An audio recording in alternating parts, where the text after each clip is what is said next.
Select. Dear valued customer, at Kenya Power, we are committed to maintaining high standards of customer service, ensuring swift resolution of customer complaints. To report an incident, dial *977#. Select Report Incidences. Select the incident type. Select Account type. Input the account number. Choose the cause of the incident and send. Upon completion, you will receive a reference number for the incident reported. You can also report power failure through My Power app, available on the App Store and the Google Play Store. When you contact Kenya Power with complaints, we shall either respond to you conclusively or provide a reference number for follow-up purposes within the stipulated resolution timelines. Try it today. Kenya Power, powering people for better lives. On my mark, go.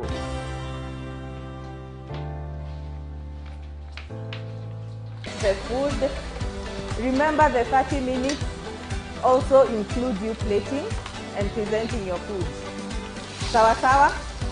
Yes. 1 minute and time's up. Whatever is not on your plate, we won't judge it. We have come to the end of the elimination round. The competitors learned how to use the induction cookers in less than 3 minutes. And these are the dishes that they presented to us. Can you tell us how you learned to make this dish? I learned to make this dish through my elder sister. She was the one who introduced me to the street food, the smocha. Let me take this opportunity to invite the contestants who made it to the second round. So please come up on stage. And let the time begin. It's going to be 1.5 hours. Use it wisely. Start.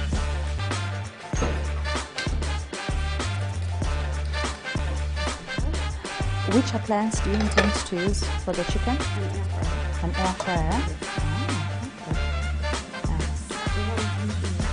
So I'm going to marinate. 5 seconds to go. 4, 3, 2, 1, and time is up. 1 mark here, 2 marks there, until we are thinking maybe we consulted, should we have made ties and what, but it was not possible. So for second place,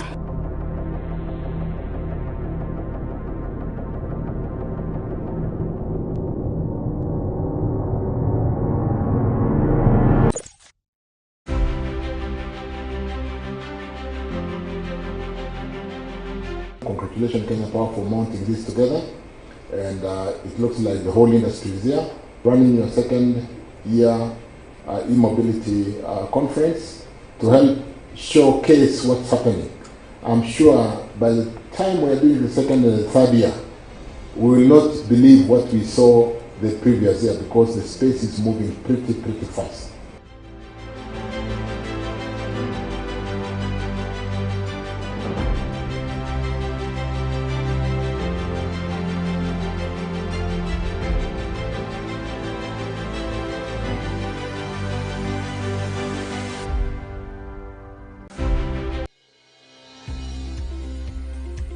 Dear postpaid customers, would you like to be more involved in the billing process? You can now register and submit your meter readings personally. Simply dial *977#. Select Postpaid Services Bill. Select Self-Reading. Enter your account number. Choose your active meter number. Enter your meter reading and send. You shall receive your accurate bills within 48 hours. Ensure that you submit your meter readings within 3 days of your scheduled reading period. Upon registering as a self-reader, you will receive notifications reminding you to submit your meter readings every month. Register today. Kenya Power, powering people for better lives.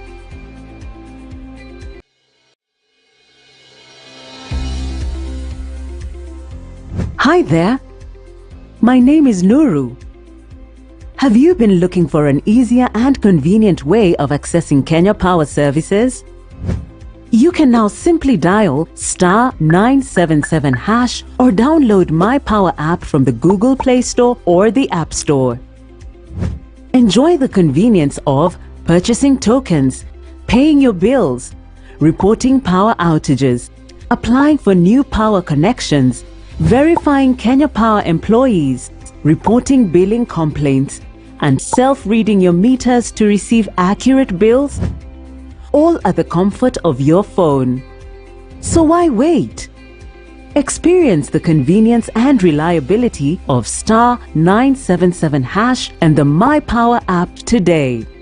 Kenya Power, powering people for better lives. Here comes the electric pressure cooker. First, let's break down the bits. Yes, it's good for boiling your beans, ndengu, kamande, and jahe. Lakini that jahe, kuna vile. Here's the best part about your beans. You can boil and fry them at the same time, or fry and boil. As in, fry them, fry, boil, fry them, get it? Ha. Did you know that you can also use it to fry your super hearty beef stew? It comes out flavor-packed and tender. It slaps. Well, imagine a world where you can cook fast and cost-efficiently. Stop imagining it. Go and get your electric pressure cooker today.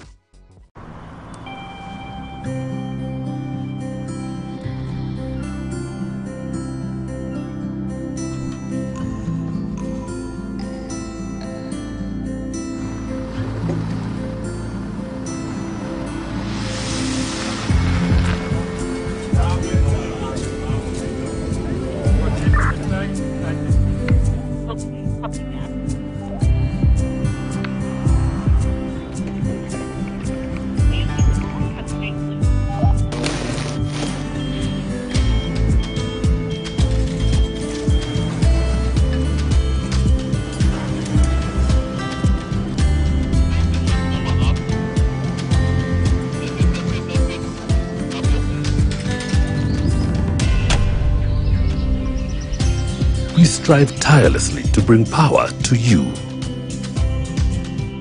Kenya Power, powering Kenya.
Dear valued customer, at Kenya Power, we are committed to maintaining high standards of customer service, ensuring swift resolution of customer complaints.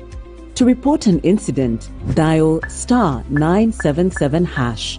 Select Report Incidences. Select the incident type. Select Account type. Input the account number. Choose the cause of the incident and send.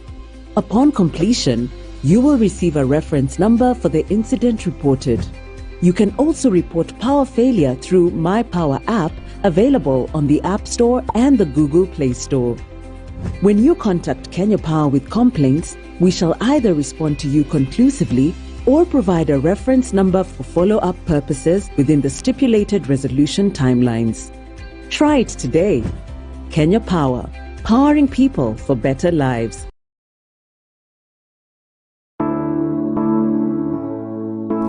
Kenya ya meta, nchi ya ng'ara.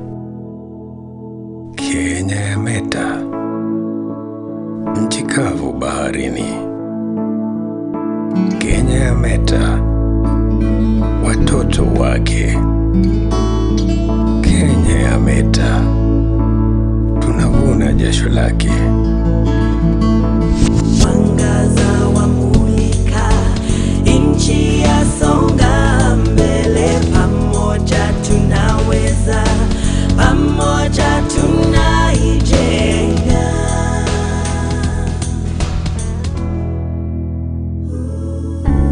Kenya ya meta, mtindo wetu, utamaduni wetu, tuwajivunia kuishi pamoja.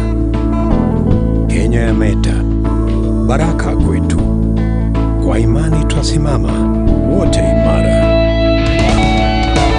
Mwangaza waelekeza njia ya kufuata, na nia zetu zote ni kuijenga Kenya.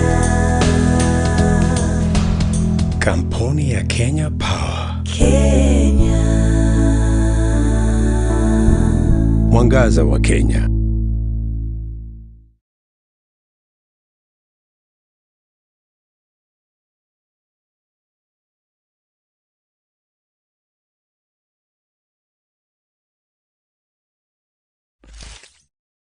On my mark, go.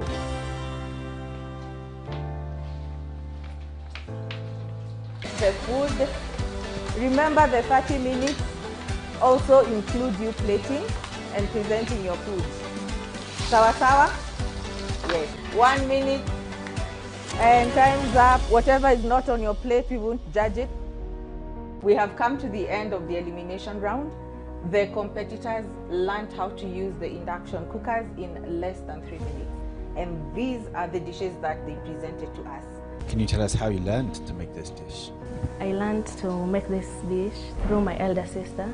She was the one who introduced me to the street food, the smocha. Let me take this opportunity to invite the contestants who made it to the second round. So please come up on stage and let the time begin. It's going to be 1.5 hours. Use it wisely. Start.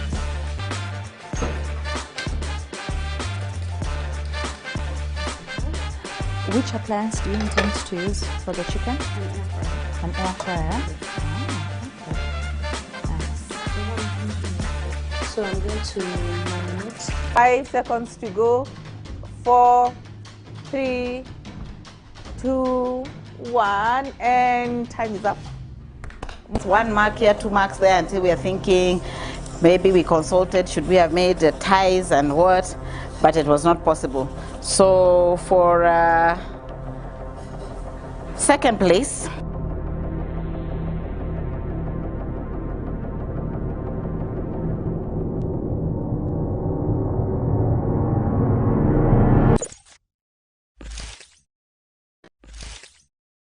on my mark, go.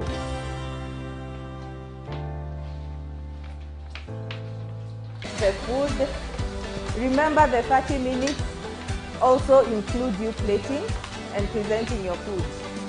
Sawa sawa? Yes. 1 minute and time's up. Whatever is not on your plate, we won't judge it. We have come to the end of the elimination round.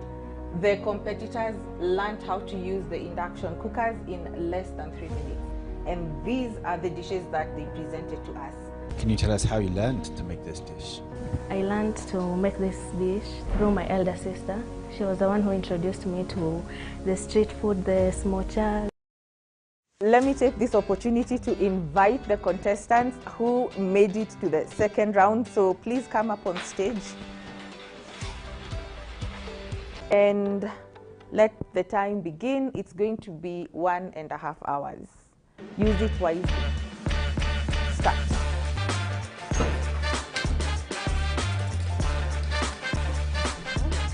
Which appliance do you intend to use for the chicken? An air fryer. So So I'm going to laminate. 5 seconds to go. 4, 3, 2, 1, and time is up. 1 mark here, 2 marks there, until we are thinking maybe we consulted, should we have made ties and what, but it was not possible. So for second place,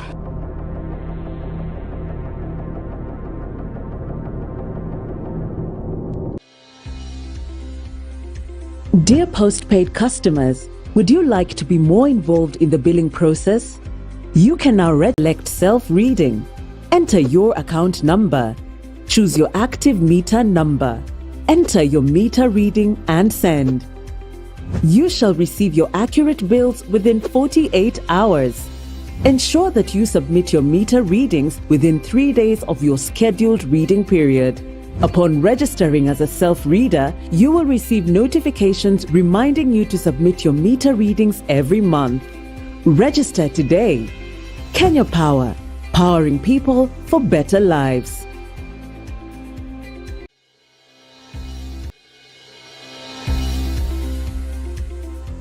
Hi there. My name is Nuru. Have you been looking for an easier and convenient way of accessing Kenya Power services? You can now simply dial *977# or download My Power app from the Google Play Store or the App Store. Enjoy the convenience of purchasing tokens, paying your bills, reporting power outages, applying for new power connections, verifying Kenya Power employees, reporting billing complaints, and self-reading your meters to receive accurate bills, all at the comfort of your phone. So why wait?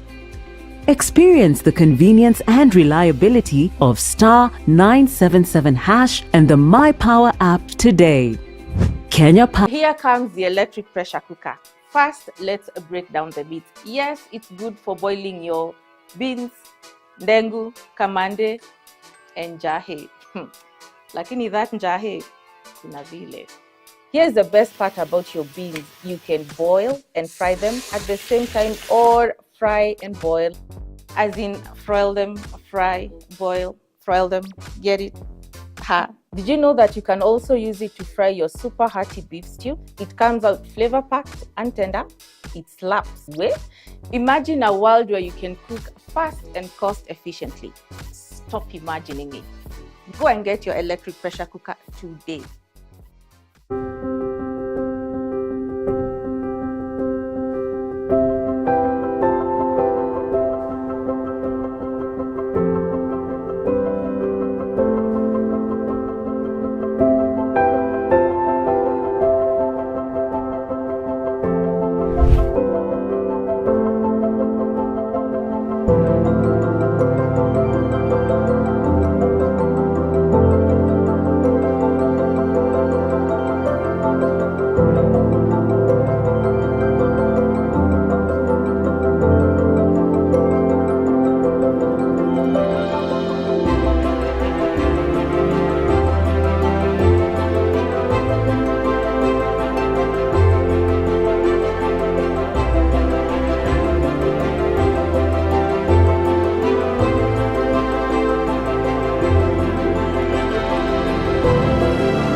Kenya meta, nchi ya ng'ara. Kenya meta, nchi kavu baharini. Kenya meta, watoto wake. Kenya meta, tunavuna jasho lake. Mwangaza wamulika, nchi yasonga mbele, pamoja tunaweza, pamoja tunaijenga.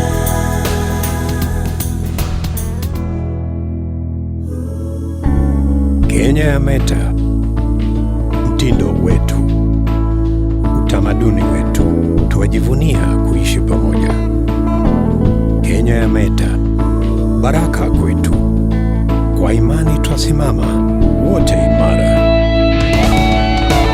Mwangaza waelekeza njia ya kufuata na nia zetu zote ni kuijenga Kenya. Kampuni ya Kenya Power. Kenya. Mwangaza wa Kenya.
Dear valued customer, at Kenya Power, we are committed to maintaining high standards of customer service, ensuring swift resolution of customer complaints. To report an incident, dial *977#. Select Report Incidences. Select the incident type. Select Account type. Input the account number. Choose the cause of the incident and send. Upon completion, you will receive a reference number for the incident reported. You can also report power failure through My Power app, available on the App Store and the Google Play Store. When you contact Kenya Power with complaints, we shall either respond to you conclusively or provide a reference number for follow-up purposes within the stipulated resolution timelines. Try it today. Kenya Power, powering people for better lives. On my mark, go.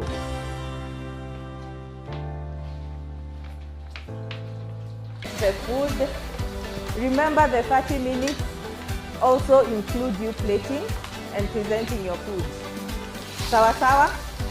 Yes. 1 minute and time's up. Whatever is not on your plate, we won't judge it.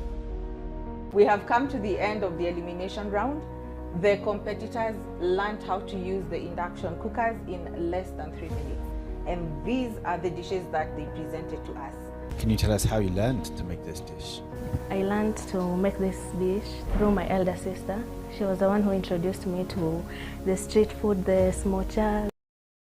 Let me take this opportunity to invite the contestants who made it to the second round. So please come up on stage.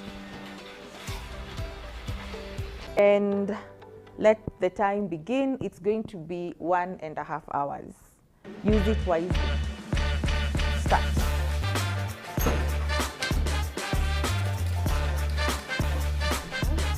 Which appliance do you intend to use for the chicken? An air fryer. So I'm going to marinate. 5 seconds to go. 4, 3, 2, 1, and time is up. 1 mark here, 2 marks there, until we are thinking maybe we consulted, should we have made ties and what, but it was not possible. So for second place,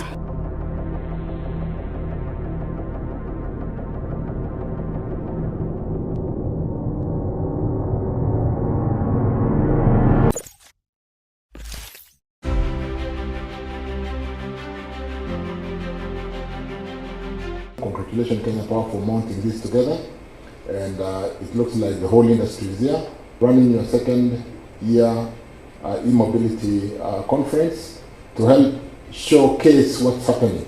I'm sure by the time we're doing the second and the third year, We will not believe what we saw the previous year because the space is moving pretty fast.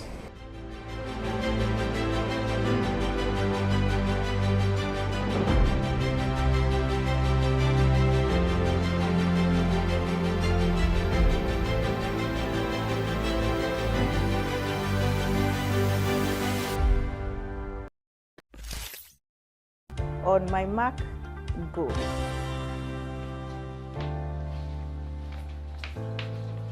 The food, remember the 30 minutes also include you plating and presenting your food.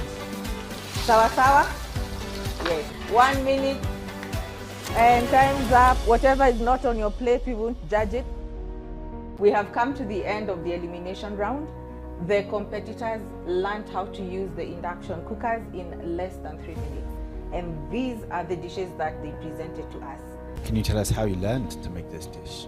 I learned to make this dish through my elder sister. She was the one who introduced me to the street food, the smocha. Let me take this opportunity to invite the contestants who made it to the second round. So please come up on stage and let the time begin. It's going to be 1.5 hours. Use it wisely.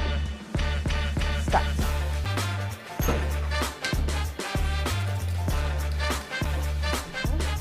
Which appliance do you intend to use for the chicken? An air fryer. So I'm going to marinate. 5 seconds to go.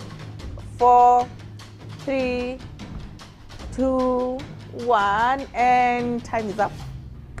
1 mark here, 2 marks there, until we are thinking maybe we consulted, should we have made ties and what, but it was not possible. So for second place,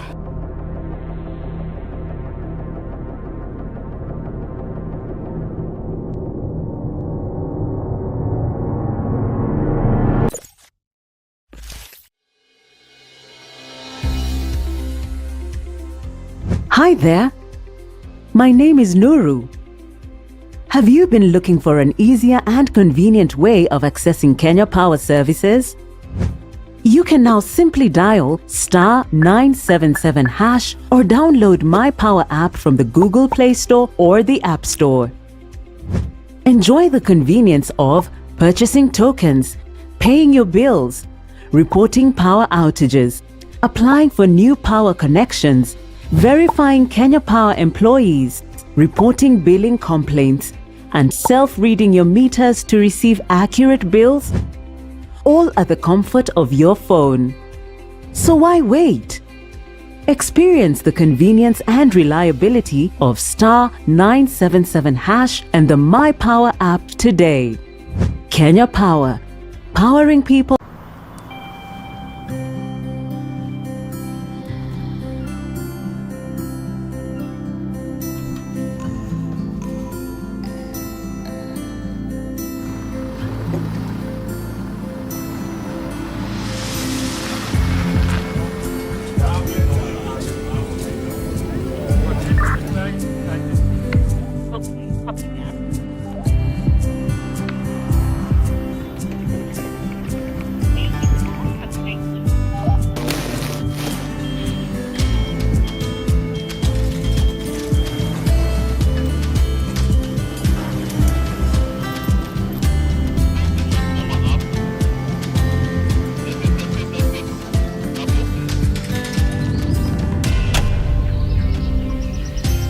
We strive tirelessly to bring power to you. Kenya Power, powering Kenya.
meta, nchi ya ng'ara. Kenya ya meta, nchi kavu baharini. Kenya ya meta, watoto wake.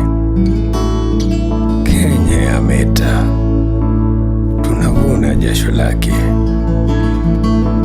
Mwangaza wamulika, nchi yasonga mbele, pamoja tunaweza.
And we are glad that you are here.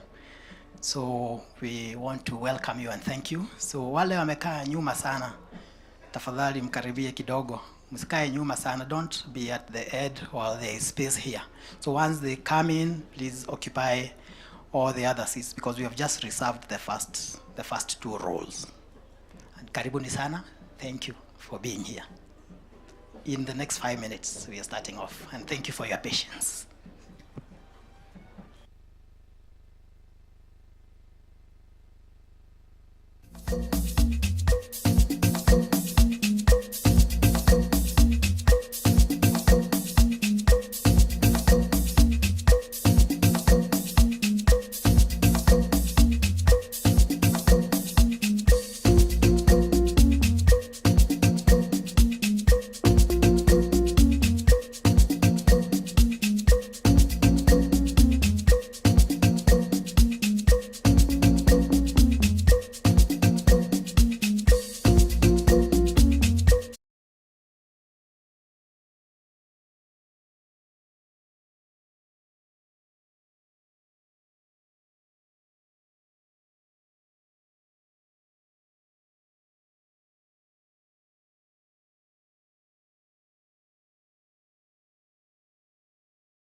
Everyone moving forward and take your seats so that we start our program.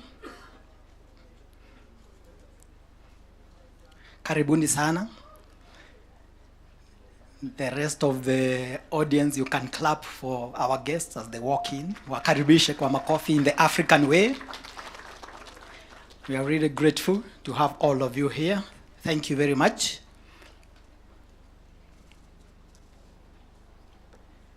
Karibuni, just walk straight in.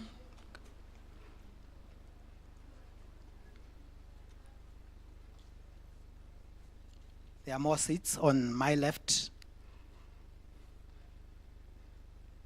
Karibu, on the left, there are more seats.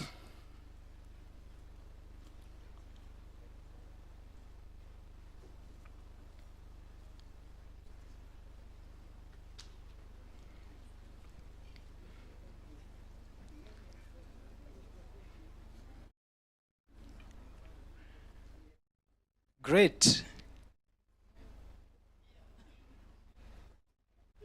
I think everyone is all right. Asanteni sana. My name is Gregory Ngaho. I'm a Corporate Communications Officer with Kenya Power. And my job here today is very simple, very brief. Is to welcome you and make you feel warm. It's a slightly cold morning. But Kenya Power is about energy and warmth. So I want to salimia huyo mtu mwingine mwambie welcome to Kenya Power.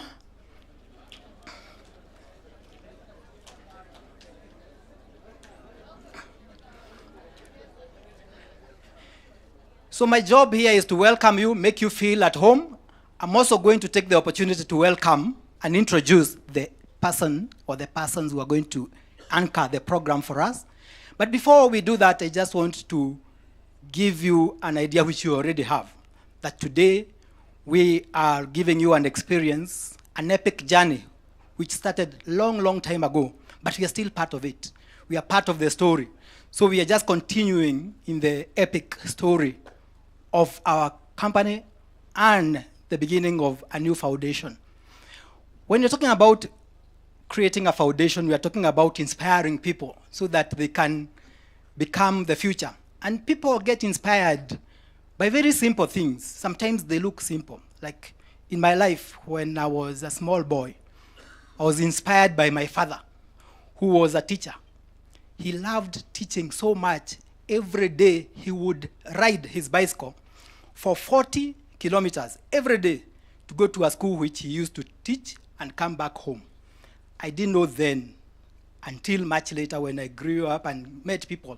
Like recently I met somebody who was a student of my father. My father passed away a long time ago. So when you meet somebody who knew your father, you want to know more. So I asked him, what was that about my father? And he was like, first of all, your father was a history teacher. He used to teach history. And they had a nickname for him. He used to call him Ibn Battuta. Ibn Battuta is a scholar and a Muslim traveler who traveled so many years ago, actually 699 years ago, and that was 1324, he set on a journey after graduation. He set on a journey to go to Mecca. And Ibn Battuta, his journey, which he thought was going to be 1 year, ended up being 30 years. He traveled for 30 years. He wrote a book, which is called The Masterpiece, or The Gift, for those people who get inspired by travel. And that book, I think, inspired my father. So you can imagine that old man, 700 years ago, inspiring my father to love education so that I can be here today inspiring you. You see, when you talk about Kenya Power and you say Kenya Power is 100 years old, it sounds like it is so old. It is not so old. I've worked for Kenya Power for 25 years. That's a quarter of the time, right? So, and that is half my life. So when I was born, Kenya Power was 50. And when we talk about Kenya Power and its history, we talk about actually 150 years ago when the Sultan of Zanzibar brought a generator to Mombasa. So it sounds like a lot, 150, 100, 75, 50 years I was born, 25 I've worked here. So anyway, I'm grateful to be here this morning. My work was just to welcome you into that epic journey. I want to introduce to you the people who are going to inspire us in the anchoring.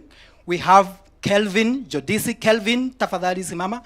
Kelvin Jodisi is the president, CEO, and founder of Ascenti. And Kelvin is a young man who is a product of our company's corporate social responsibility programs. That is why we chose him as an MC, because he is part of the journey. He has been there as a founder of that Pan-African organization because of Kenya Power. He will tell us more. And he's going to be assisted by Grace. Grace is a psychologist. Grace, please come forward and start telling these people how you're going to use your psychology on them so that they won't notice as they go through this epic journey. You know, when you're in a journey, you are immersed, the 80s and the 2010s. So, karibuni wapigieni makofi, put your hands together for Kelvin Jodisi. He is going to tell us how to proceed from there. Thank you very much, and God bless you. Thank you very much. Thank you very much, ladies and gentlemen. Protocol observed. My name is Kelvin, and my co-MC. I'm Grace Keynote. Taking you for a journey, and you've already started the journey.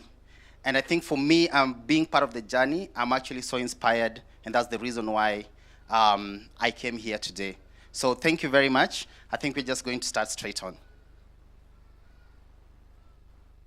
Welcome. We are going to start off with our national anthem, an East African anthem. So let's be standing.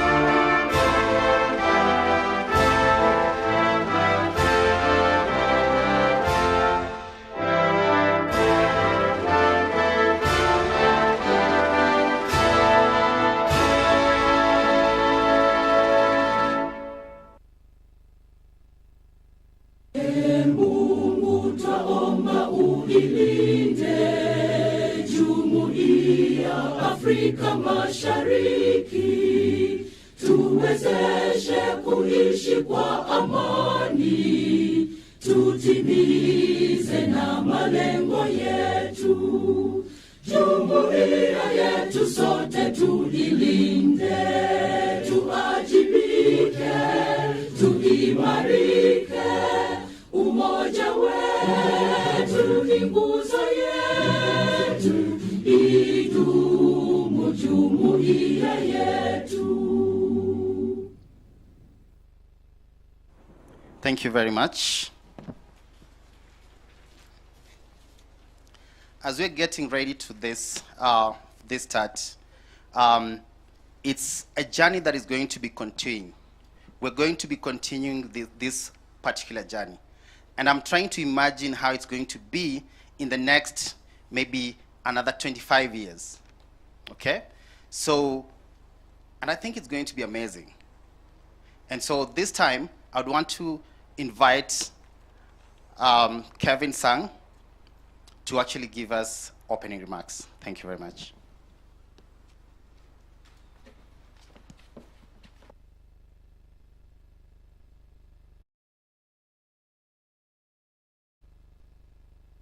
Thank you, Calvins. But I think Gregory got it wrong. His name is Kelvin Jodisi, not Kelvins.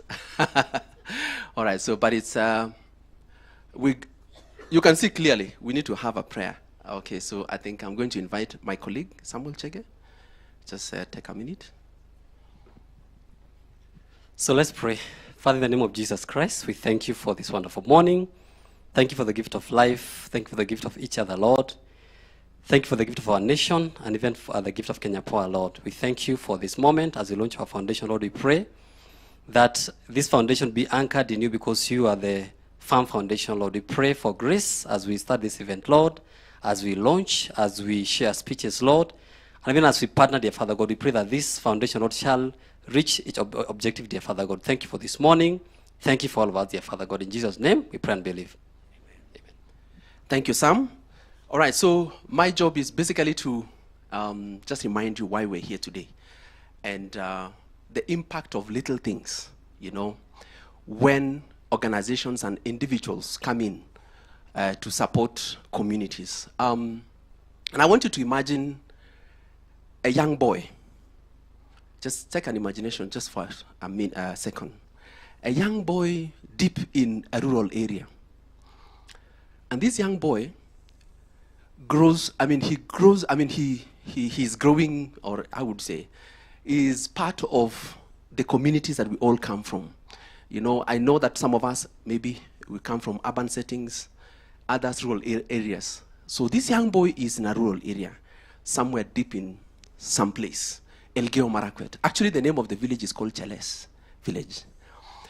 And that village, most kids don't have, even school uniforms, they don't have. Their best clothes are school uniforms. Most kids don't have shoes to go, maybe to go to school with. They walk barefoot.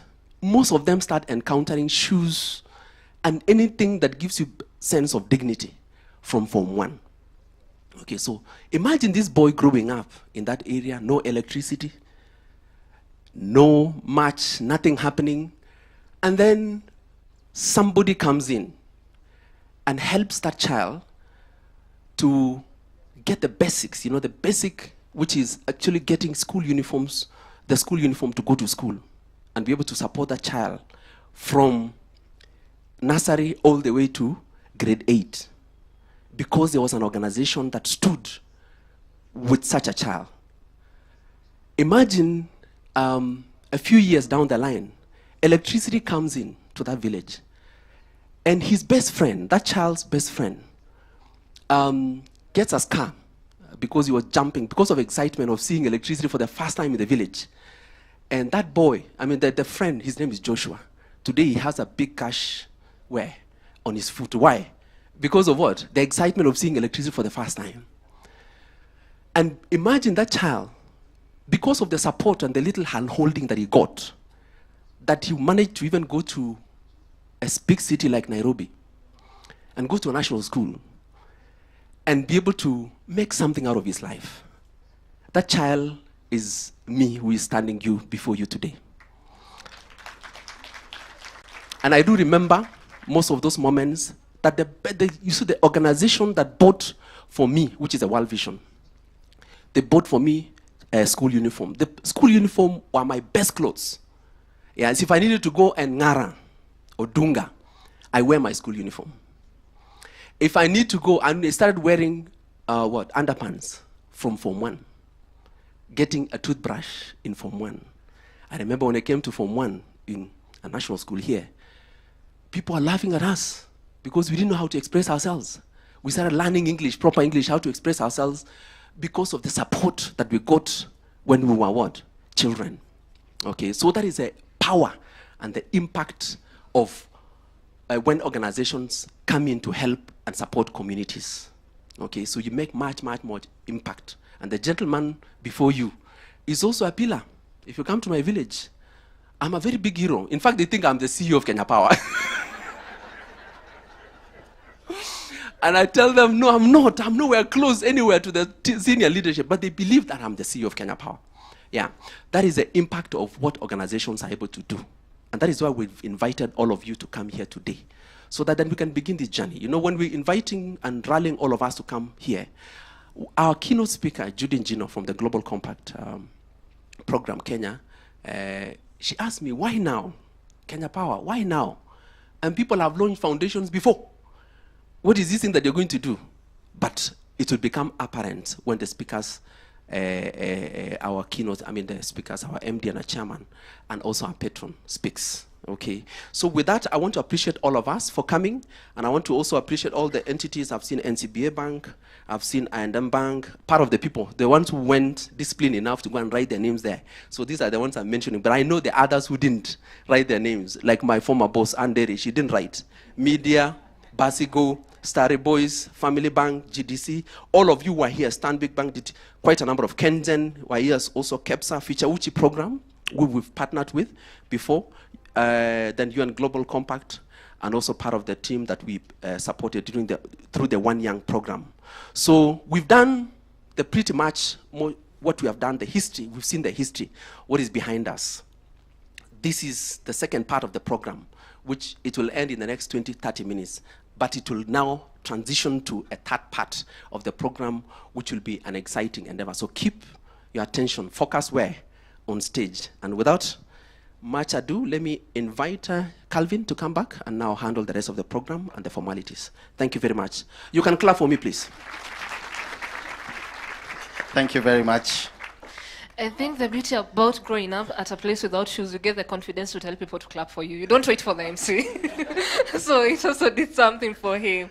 And I love what he has shared. Thank you for sharing your personal journey. And at least now we see the passion behind the people who are working. Because it's one thing to work because you're passionate or because you believe.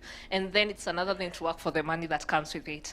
And from his story, we are going to transition with the testimonials. And the first person to share their testimonial is Samson Aluda. Welcome.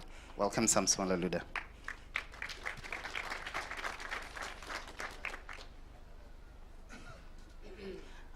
Good morning, all protocol observed. Thank you so much, Kenya Power, for this opportunity. I'm going to take shortest time possible to just share my journey with Kenya Power and the excitement that comes once that word is mentioned each and every other day. I'm just happy because we've worked and walked this journey with Kenya Power. My name is Samson Aluda. I'm a founder and a director of a community high school called Moonlight High School. And through it, we've had a good partnership with Kenya Power, and they've supported me. I'm one of the One Young World ambassadors. What One Young World, it's an incubation for young leaders. They pick leaders below 30 years. You take in for a summit for like a week. You interact with world-class leaders and everyone, and you just get to build networks and get to build your knowledge and your experience. So I'm proud because in 2012, I was one of the beneficiary with others that we went to the US in Pittsburgh, Pennsylvania. We were supported and sponsored by Kenya Power to attend the summit. They also supported us in 2013 to attend the same summit in Johannesburg, South Africa. So it has been a journey. And why did they choose me? They chose me because I was not privileged to be selected. I just found it as, from nowhere, my name has been selected. I just applied. I didn't know anyone in Kenya Power or anywhere. I was just doing my community work. Then I was selected as one of the beneficiaries of the summit. So I went, we attended, and then we built the network. Before that, why maybe they consider me? I was raised in Kibera, having gone through so much. It's a long story, but let me just cut short, because it wasn't easy for me to achieve high school education. I was in school, I would drop, I would go out to pick these cans and do everything. So like in my 4 years, like 3/4 of the time I was not in school. I got to Form 4, I dropped. After 1 year, I went back in another school that accepted me, and I was able to sit for KCSE, and I managed to score an A-. I was admitted to KU.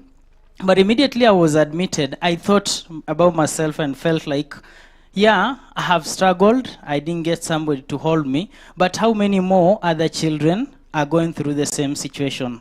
That is when I told myself, let me begin a school. I began a school with nothing.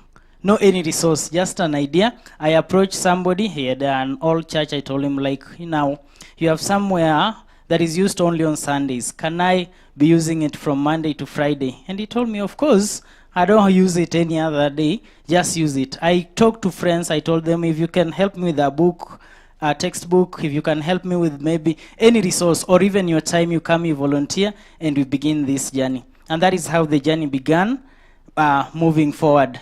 Go to 2012, that is when I began in 2009. 2012, I had our first lot of candidates sitting for KCSE. Then in 2012, the same year, that is when I went to the US. Coming back to to Kenya, I moved the school because the space we were in Kibera was very small. With the help of Kenya Power, I moved the school to Dagoretti, where we had about 100 students in Kibera, but in 2013, we got to around 300 students. The number just doubled, tripled. And then I'm happy. Let me just cut the long story short for the sake of time. Over the years, every year, at least with the support, in the same year in 2013, Kenya Power bought for us so many textbooks. They supported us, and that journey just, it sprouted up and just blossomed and bloomed from that journey. Every year, at least we have 80 candidates sitting for the KCSE. We have people working in various places from that school. We've had more than 600 students graduating from that school since we began. And we are just proud because we've transformed their life. The issue is, what is the difference? Because there are so many scholarships, but all these scholarships consider somebody who has better marks. But there are these people, that is our model. We look at those who had even 200 marks. We had maybe those who had even below that. And we support you to get this education, because once you get this education, KCSE is the minimum requirement for, right, currently, wherever you go, even the security guard, anywhere, even your house help, you would love to have somebody who can assist your children during their homework and everything. So basically, that is what we do, what is different from any other scholarship. And we've seen sometimes we pick students with very low marks, and they, because our education system, we can all agree it wasn't that so good, though we haven't gotten it very right with CBC, but we are headed there. But at least we had an opportunity to help and to get that. So I'm happy. I have also helped nurture talents. We have our students playing for we have 3 girls playing for the national rugby team currently. We have others in various places acting at various levels and everything. So for me, I'm very proud and very happy for this journey. And finally, I'm very excited that Kenya Power has launched a foundation. Once in 2013, there was such a talk that they would launch a foundation to expand what they were doing. If they all did all this without a foundation, take a minute and imagine what will be done with the foundation. So I'm so happy, I'm so excited. Congratulations, Kenya Power. We are ready to walk this journey together. Thank you. Thank you very much, Samson. I love the fact that you've said you're ready to come back and give back and walk the journey together, even with Kenya Power. That's a good thing, right? Yeah, okay, thank you. Yeah, I think that's quite inspiring. I mean, I've known Samson because we attended the One Young World together with Samson, and I've seen him grow from just starting point to where he is today, and I think that's really, really great progress, and I'm quite inspired. Our next speaker? Our next speaker will be Onesmus. Kindly welcome on stage. Onesmus, karibu sana. Welcome, Onesmus.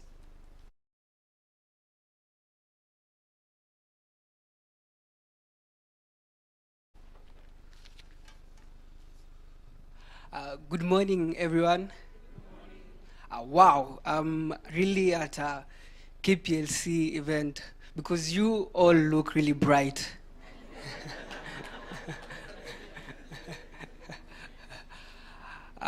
My name, once again, is Onesmus Kilonzo.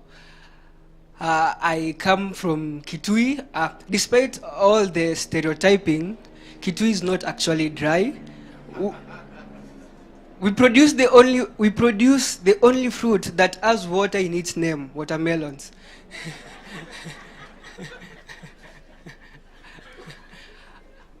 I am currently a student at the Jomo Kenyatta University of Agriculture and Technology, currently pursuing a Bachelor of Electrical and Electronics Engineering.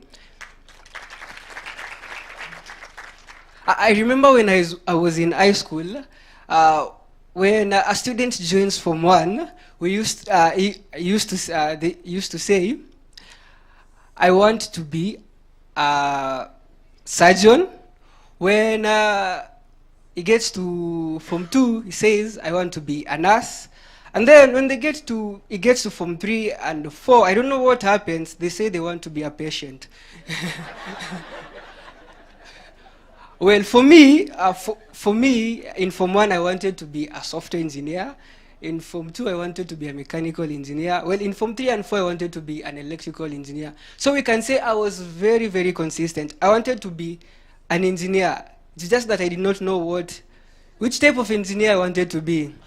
But I decided an electrical engineer. And that has been my dream. And I can say KPLC has played a very big part in that journey of me achieving my dream. In high school, they actually paid my fees, which was quite a lot considering I was in a very good school. I will actually say the best school in the country. It was Tarebo Center. I know now that I've said the name, I know you all agree. It was the best school. So they came in and paid my fees, and I am really, really grateful for that. And then, apart from that, they have always been there for me. Apart from the financial support, they have always been there for me as a friend and as a family. I remember when I joined university during my first year, they often called me and asked me like how I was doing, and that was really, really great. You know, even as Gen Z, time to time tunahitaji watu watupigie simu, watusalimie, watuulize at least tunaendelea aje, ama namna gani. Yeah, and that has really been helpful to me. Again, KPLC also offered me my first attachment at university. And I can really say the staffs at KPLC are really, really great. They're really committed to educating the students. They want to explain everything to them in depth. And I remember our supervisor, like, you know, it's to us students, it's weird that a supervisor, ukimpelekea logbook, he actually goes through the logbook. Because most of them don't go through it. But actually there they went through them. If they find a mistake, they explain it to you. And that was really, really, really great to me. And I really, really appreciate. Another thing that really impressed me there was the timing. I've actually volunteered to work in many organizations. And I have never seen an organization where the staff go to work as early as KPLC. And that is really, really great. That is really inspired me. And I learned a lot from that. I also saw actually I can say I also saw what happens behind the scene so that every person in Kenya can be powered and can have lights in their home. Behind the scene are committed people, committed engineers, committed workmen and women, working really hard to make sure that every person in Kenya has light and has power in their homes. And that deserves a clap. I have a lot to say, but I can say tokens zangu za time zimeisha. Thank you very much, Samson. No, Onesimus. Onesimus, sorry, Onesimus. You know, for the longest time I've been thinking only therapists make people feel good about themselves. But if KPLC, you guys continue this, we'll be out of the job. He seems very bright and very confident and very happy about his life. Yeah, and I mean, thanks to Jessica. Jessica is actually Jessica in charge of CSR at Kenya Power, and she's actually been doing an amazing job in terms of the follow-up for the students, calling them just to get to know how they're doing, and I think that is really, really great. So our next speaker will be Purity Wanza. Thank you. Welcome, Purity.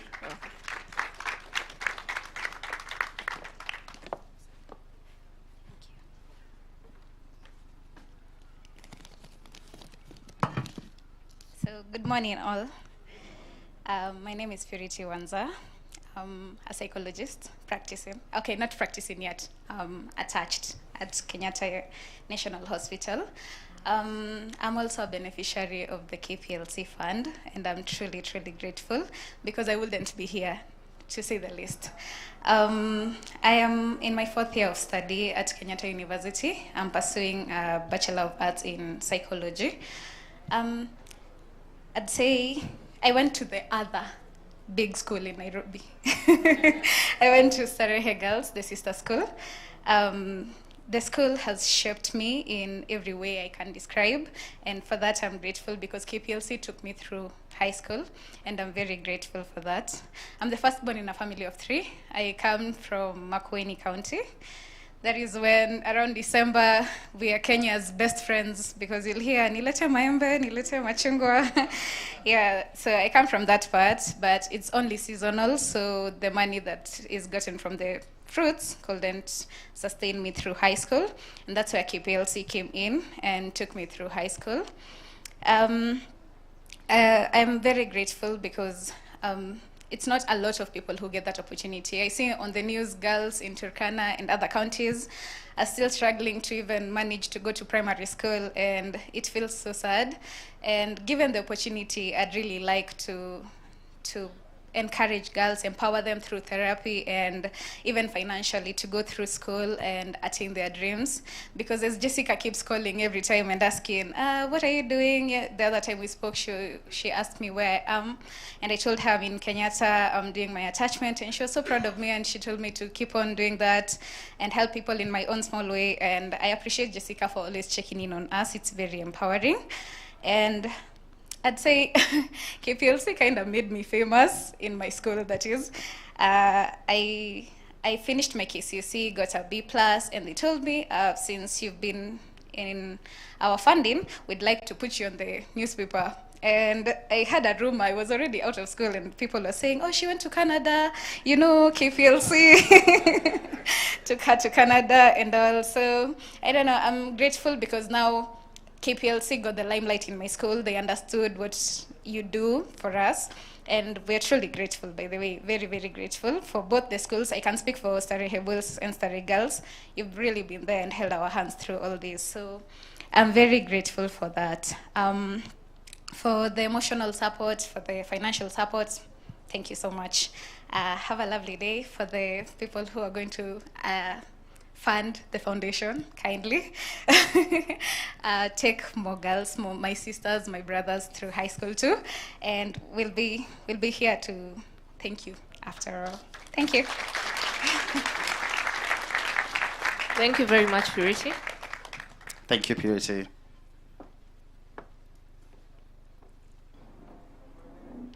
Okay, this is evidence. At least whatever you've been, when you're walking through memory lane, at least we have enough evidence, you can see them here. But now for our next speaker, I want to invite somebody who is going to take us into the past. Somebody who is one amongst the oldest beneficiaries of KPLC, even before they had a foundation. And is going to come here and share his journey. I don't know, Calvin, what's your earliest, or what was your favorite memory when you were walking around the memory lane? Yeah, I think my favorite memory is actually the latest. So the latest work that Kenya Power has been doing around tree planting, and I've seen that has been happening a lot.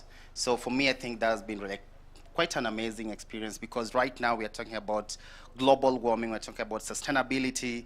So I find that quite impressive, connecting that also with the kind of work that Kenya Power does. And what about you, by the way? Okay, I'm a bit curious. I saw a photo there and it was written housewives learning how to cook or something. I'm curious, were they women who were at home, were they staffs, or the men were only working, then the housewives were being trained? But I also noticed something, maybe in the 90s, 60s, that's when maybe we could have had our first electric oven or maybe electric cooker, because it's somewhere in the picture. I don't know, but I'm going to verify. But next on stage, we are going to invite Mr. Kinothia Wamwangi. Thank you. Welcome, Kinothia Wamwangi.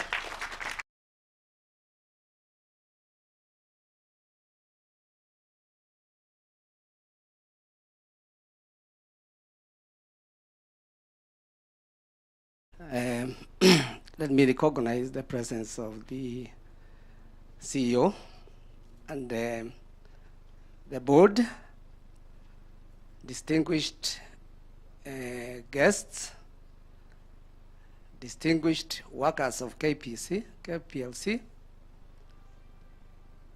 and everybody else, good morning. Standing here, compared with the Gen Zs who have been here, and what do you call the other group they are working with? And the millennium, they are that one. I just look like a dinosaur. And you may not be very far to imagine so, because truly I'm a boomer. I'm a boomer. By earning it.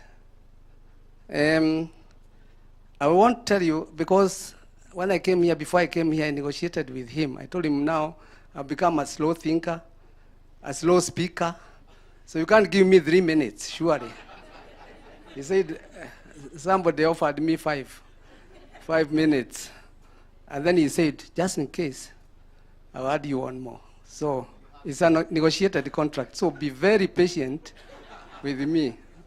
Do you agree to be very patient with me? So my story starts, it's like Kevin's actually. Starts in Erbagon. Is it Kevin? Yes. Mine starts from Erbagon, Mariashoni Erbagon. That is where my father died in 1959. I had just known my father for only 1.5 years. Much as I was born in 1950, in 1953 he was taken to detention. In 1957, he came, took me to school. That time we had moved, he brought us to Molo. Then, in Molo, he put me in school. Then he left me in that school and went to Mariashoni, because that's where he was appointed as a catechist by the priest to go and kueneza dini ya Katoliki. And me, I was left with some families. Then when I joined him in 1959, the first time, the school where we found the school, it was so far, I could not stay in our home. So I was taken to some place called Bombo to stay with someone else, and now stay, and I'll be going to my home in another village, Itango, during the holidays. So I only attended one holiday, which was 2 holidays, April and August. So you can see, those are the, ni kama kionjo tu to know your father. Because in September he died. Before I had hardly known him. And when he died, my mother has never gone to school. And my mother doesn't know anything about anything. She had never worked. So when he died by December of 1959, we were chased from that village by the employer. That to be a catechist and to eneza injili in Mariashoni came for us. He had a small village in Erbagon where he used to take the poor families that had no homes and so forth, and that's where we were taken. And I started school in St. Peter's, Erbagon. My mother was not working, so she was being provided for by the priest in one way or the other. The priest called Father Cunningham. And Father Cunningham paid my school fees until I came to standard 7, and I said, now I want to be like my father. Father Mari took his car and took me to Matunda Seminary in Moy's Bridge. And he started paying my fees.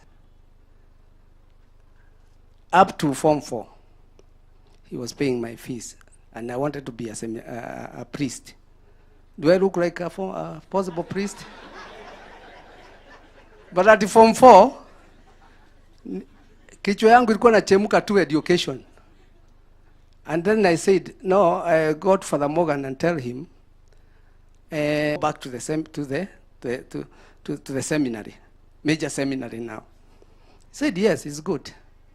So I wrote to the principal of Strathmore College, and you see I've never paid school fees, so I don't know what is school fees. I'm a child of charity.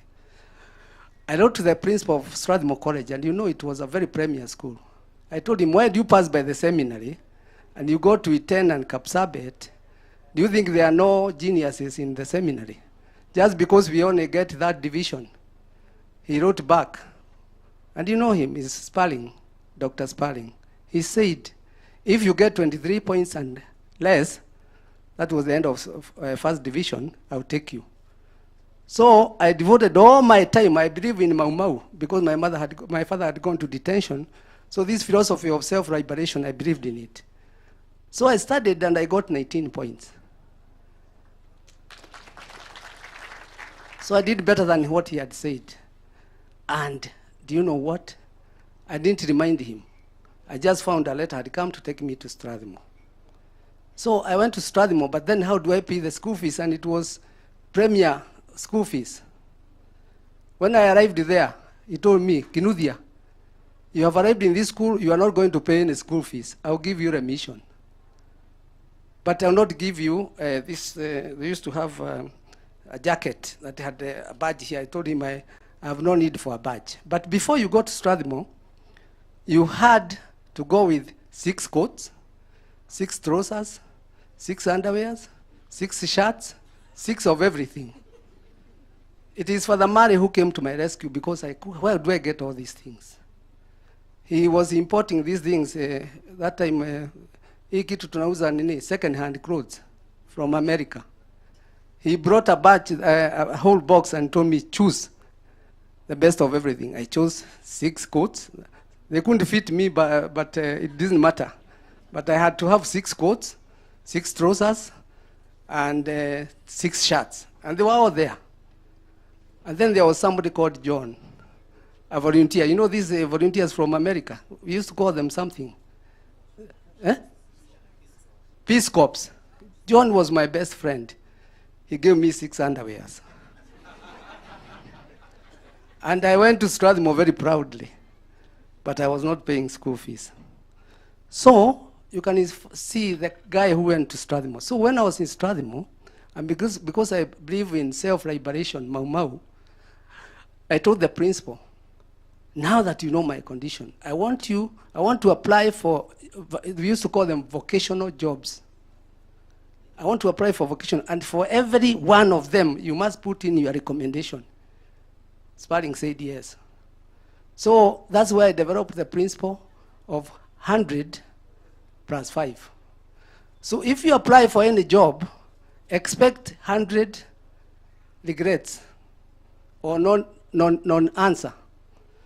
So by the time I was going to on holiday now in July, I'd either got regrets, but had got nothing. But 1 week before he left, I told the principal, let me add 5 more. So I wrote 5 others, and I went home, Erbagon. When I arrived the first week, I found a letter. Somebody called, where my letters used to come to, they called me for a letter. And that letter was from Power and Lighting. It was inviting me for an interview.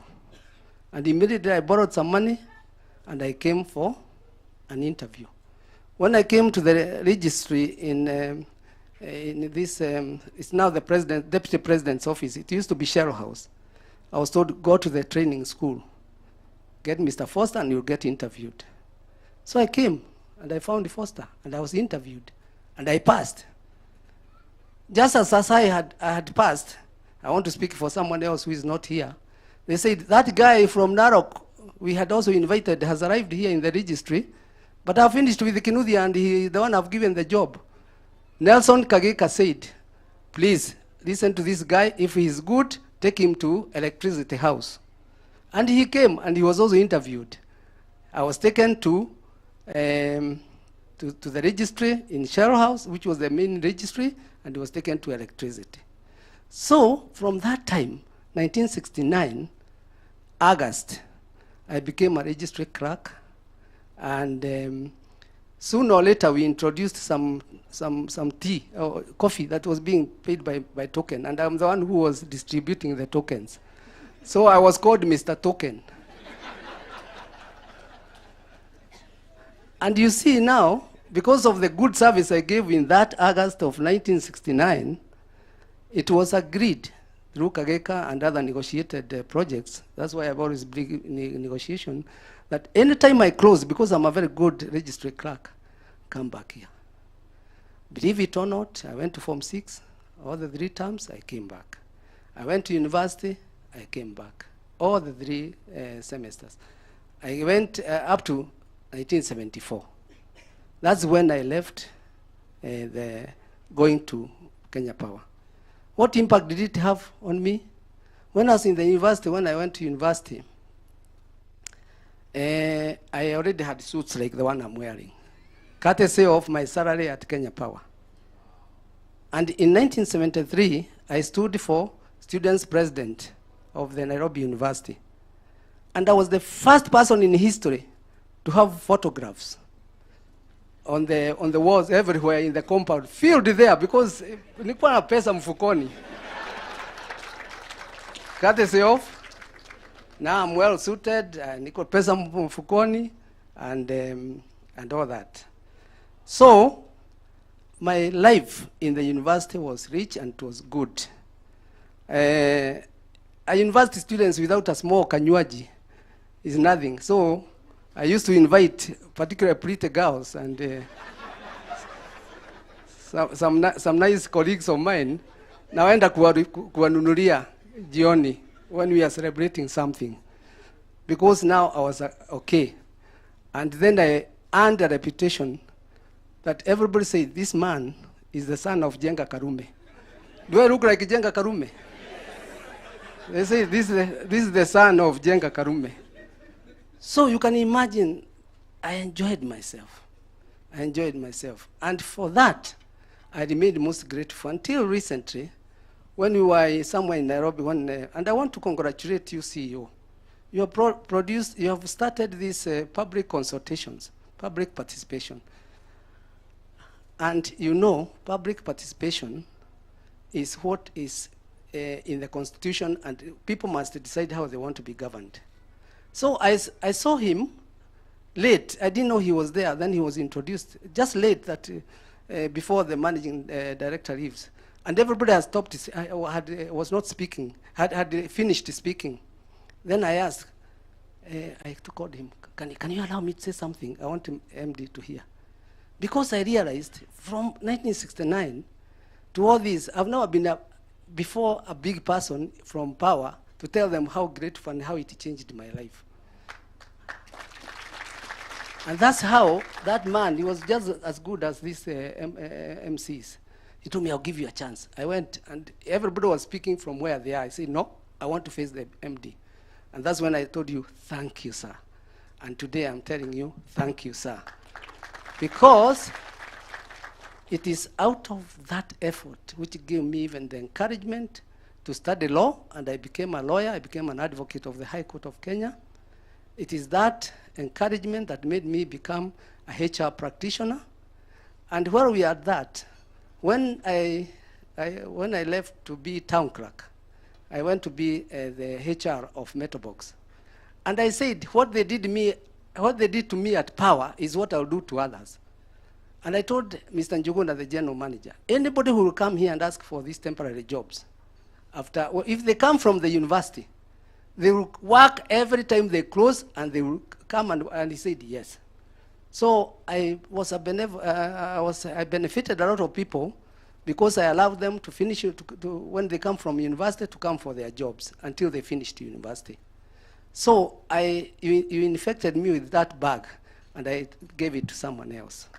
So I want to thank you, and it is because of that, and you are the father of devolution, because it is from the spirit you gave me that led me to become, let me now have the bragging rights to say, you produced the chairman and the only chairman of Transition Authority that midwifed devolution in this country. And that is me here standing, giving you that evidence.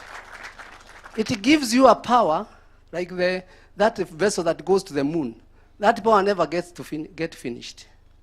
And that's why when I read this letter which you invited me, so beautiful. It's going to my very special file because I didn't expect to be invited to such an event. It says, we look forward to welcoming you to the important event and exploring the potential for a meaningful partnership. Why did you think I have any potential for a potential partnership? That's the ending. I don't know why he thought so. But fortunately, I just happened to have that because I said, now as I'm going into the later years of my life, I will say like Joshua, as for me and my family, we shall serve the older persons of Kenya. That's why early this year I registered Kinuthia Omangi Foundation. And Kinuthia Omangi Foundation is dedicated to the empowerment and well-being of older persons, intergeneration integration, and the promotion of geriatric and gerontology. Geriatric is the care of older persons. Gerontology is the study of aging. And Kinuthia Omangi Foundation has about 5 programs, which are building the capacity of the Institute of Gerontology and Geriatric with Zetec University, capacity building and research on aging, training and certification program for geriatric care, advocacy and awareness of campaigns on intergenerational integration, and community outreach programs for older persons. Now we don't have to probe. Recently I approached the Zetec University because in this country we do not have any institution dedicated to teaching, except Kenyatta University, they have gerontology. We don't have any other institution that is teaching gerontology, the study of older persons, geriatrics, none. So I said one of my charism is to fight in this country to have institutions teaching geriatric and gerontology as Kinuthia Omangi Foundation. And the first starting point is Zetec University. When I approached them that let us start a school for nurses, geriatric nurses. But when I gave them this idea, they got very excited. They said, we are going to establish with the Kinuthia Omangi Foundation the Institute of... I asked them how. Hata mkiniona, I was just established the other day. Don't think that pesa iko mfukoni. So, they told me, don't worry. The important thing is, first of all, to have the idea. And let us start big, the institute. So let us not probe in your letter. I'm inviting you to join us with Zetec for the establishment of the Institute of Gerontology and Geriatrics. And with that, you'll brag yourself in the future. As I intend to go, I'm a Catholic, and this is being born. So I want to pray. A Catholic has, the Rosary has 4 mysteries. So I chose to do the mystery of joy. And in the 3rd mystery, it says, and the child Jesus was born. Other children, I am sorry for you. You know how we feel. Unaangalia katoto juu, chini, wapi, and you don't believe that's your child, okay? So and we are celebrating the child. I prayed for the child. May the child have a very healthy life and long life. Thank you. Even more time. Thank you very much. Okay, I don't know who has been inspired. Me, I have been. Personally, I've been inspired into him. I know there is when you empower a woman, you empower a whole community. But when you educate a man or when you empower a man, food for thought. Let's go think about that. Please just raise your hand wherever you are. She makes sure that the students are okay. And I think that's quite a lovely, that's quite a lovely thing. And also just bring the motherhood as well. So thank you very much, Jessica. Okay, we'd also like to recognize a group that's not in the room. The young Gen Zs that you found there playing music, they are also a product of KPLC, or one of the groups that have been supported by KPLC, that is Ghetto Classics. Thank you very much. Okay, then. Yeah, so we're going to go to the most also the most important part of this ceremony. And before we welcome our able MD and CEO, would like to play a short video clip. Thank you very much.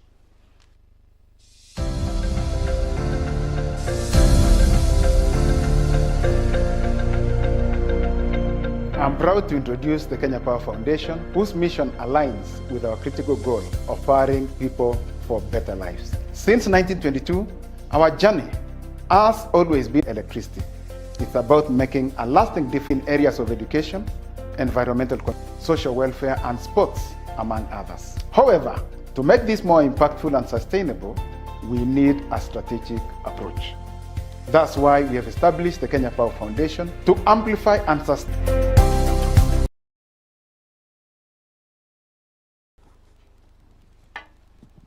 And indeed, for those who have already presented, it's really quite inspiring. Right from Samson, Kilonso, I think Wishemi, and Kenodia. I used to interact with him so much when I used to work for the National Economic and Social Council, when he used to come and give updates to the council on the progress they were making in the transition towards devolution. Our chief guests, Mr. Evanson Jenga, the Senior Energy Advisor, Japan International Cooperation Agency. The Chairman, Board of Directors, Kenya Power, Ms. Joy Brenda Masinde. Kenya Power Board of Directors. Strategic Business Partners present. Esteemed guests, members of the media, ladies and gentlemen. On behalf of Kenya Power, I welcome you all to this great occasion and thank you for sparing time from your busy schedules to join us on this important milestone in the history of our company. I think you've noticed that Kenya Power was, of course, I think Kevin did mention about 1908, but officially 1922. And when I scanned the faces around, I think I may have been the only one who was there. when Kenya Power was formed. As many of you are aware, for more than 100 years, Kenya Power has strived to go beyond just providing electricity. We have made great strides in creating a lasting positive impact in our communities, and today's launch of our foundation marks a new chapter in formalizing our social impact efforts. I think from the testimonials that have already been given, and that is just a fraction. It's really touching to know how much the company has impacted lives. I think even one of the directors may have benefited from the company while, I mean, before, or rather, even before he completed his university education. I'm going to leave him nameless for now. Kenya Power's mission is powering people for better lives by innovatively securing business sustainability. In line with this, our efforts are guided by the principle of smarter for better, aiming to revolutionize Kenya's power grid through technological advancement to drive sustainable business growth.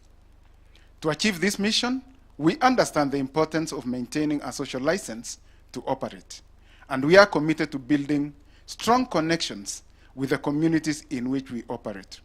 This can only be accomplished by investing in sustainable and impactful social programs. Ladies and gentlemen, as you have seen at the entrance tunnel, over the years, Kenya Power has engaged in various social programs in support of education, environmental conservation, social welfare, sports, and more. And I think as you notice the journey of Kenya Power, some may have been shocked that, or rather surprised, that even our e-cooking initiative did not just begin the other day. Through our corporate social investment initiatives, we have forged positive connections with communities across the country. These joint efforts have transformed societies, and we take great pride in that. However, to make this impact more sustainable and far-reaching, we need a strategic approach to our social investments. A case in point is through our school uniforms project, where we provided uniforms to students from needy backgrounds. We would like to scale this up to levels we are advancing green energy utilization in schools and communities. Ladies and gentlemen, it is for this reason that we are here today to launch the Kenya Power Foundation, through which we will amplify and sustain the positive changes we have initiated. The foundation will ensure that all our corporate social investment programs are structured and coordinated for maximum impact in the communities that we serve. Further, the foundation will consolidate all funds that are meant to support these programs to widen their reach. The mandate of the foundation aligns with our corporate social strategy, corporate sustainability strategy, which focuses on, one, fostering a thriving environment by implementing measures to reduce our environmental footprint and conserve natural resources.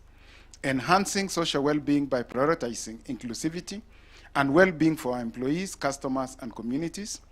Ensuring robust governance by upholding high standards of corporate governance, transparency, and ethical practices.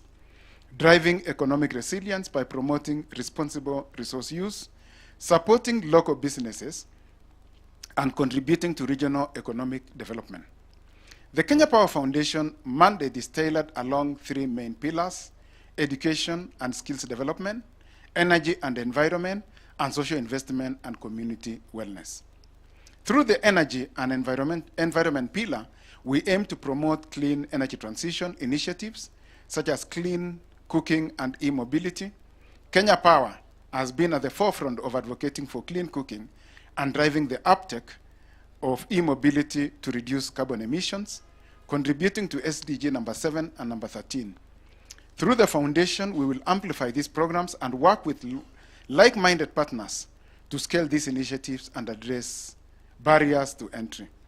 Ladies and gentlemen, you will agree with me that education plays a critical role in catalyzing economic development by providing the human resources needed to nurture innovation and spur growth.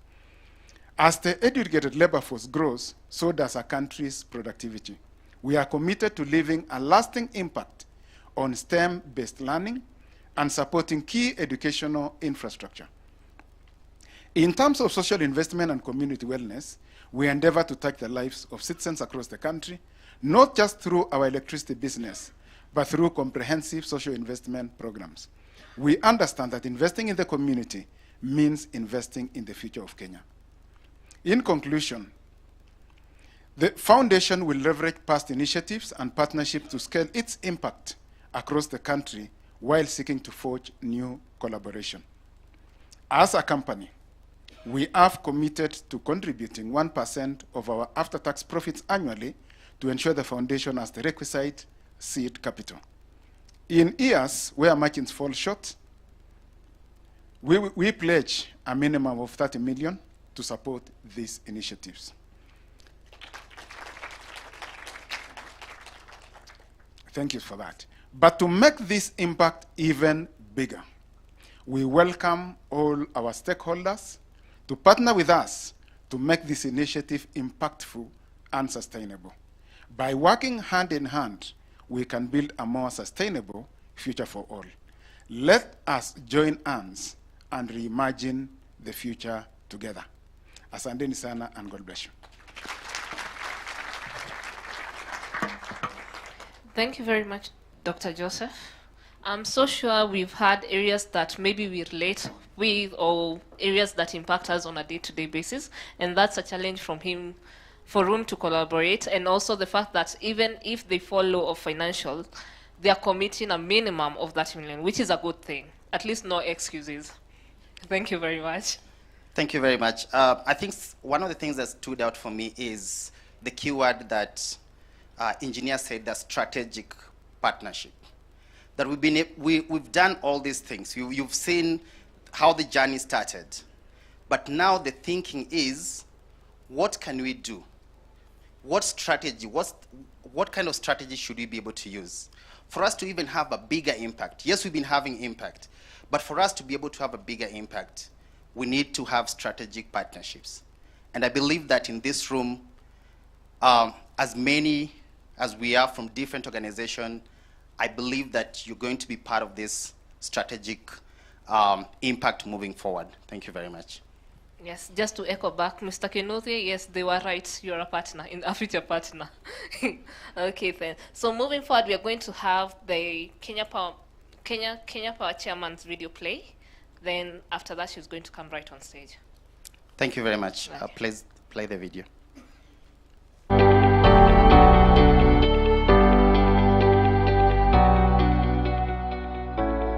It gives me great pride to witness this historic moment where we are launching the Kenya Power Foundation.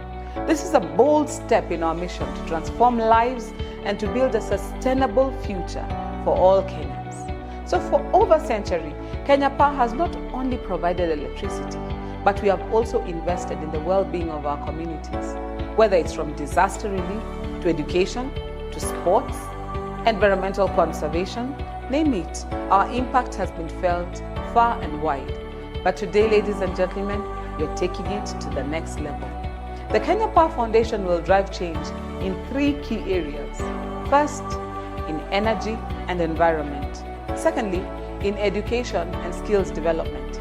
And finally, social investment and community wellness. These initiatives are aligned with the government's bottom-up economic transformation agenda to uplift communities, transform lives, and empower generations. We are also aligned with the United Nations Sustainable Development Goals that ensure that our contributions make a real difference in the society.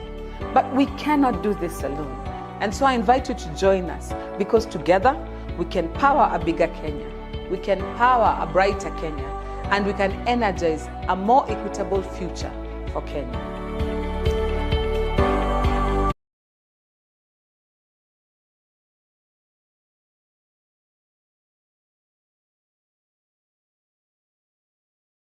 Behind this, and it's kind of the interest, the excitement, okay, from our MD speech to the little video that you've seen from our chairman. There's a lot of excitement, and so because we have this excitement, I'd want to call upon you to be part of the journey as well. So at this juncture, I would like us to welcome our chairman, Joy Brenda Mdivo. Welcome. Good morning, everyone.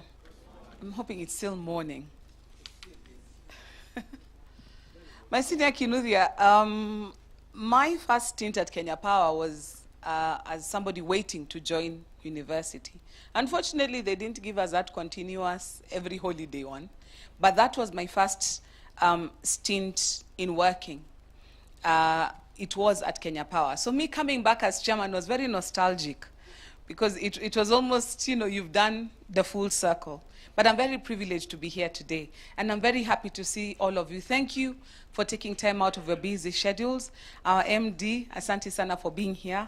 Our keynote speaker, Madam Judy, thank you so much also for being here, as well as our chief guest, Engineer Evanson. Aliketi wapi? Oh, there he is. Thank you so much for coming this morning. And each and every one of you, because you know you can do a function and you invite people. Even in the Bible, they say the Apollo invited and they refused to come. Would have been talking to chairs. So thank you for each and every one of you for being here. So as I was walking through the memory lane, is it even a memory lane? You can see the history, the CSR history of Kenya Power and the essence of social impact. You've heard from Kevin and from the testimonials. I'm also a product of a lot of people who chipped into my life to get me where I am. I started out my primary school in Shaurimoyo, if you know where Shaurimoyo is. And so for us to even get an opportunity to go to secondary school was a little bit of a miracle.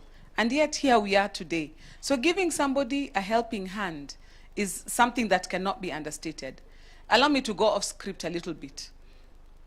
The script is nice, but allow me to go off script a little bit.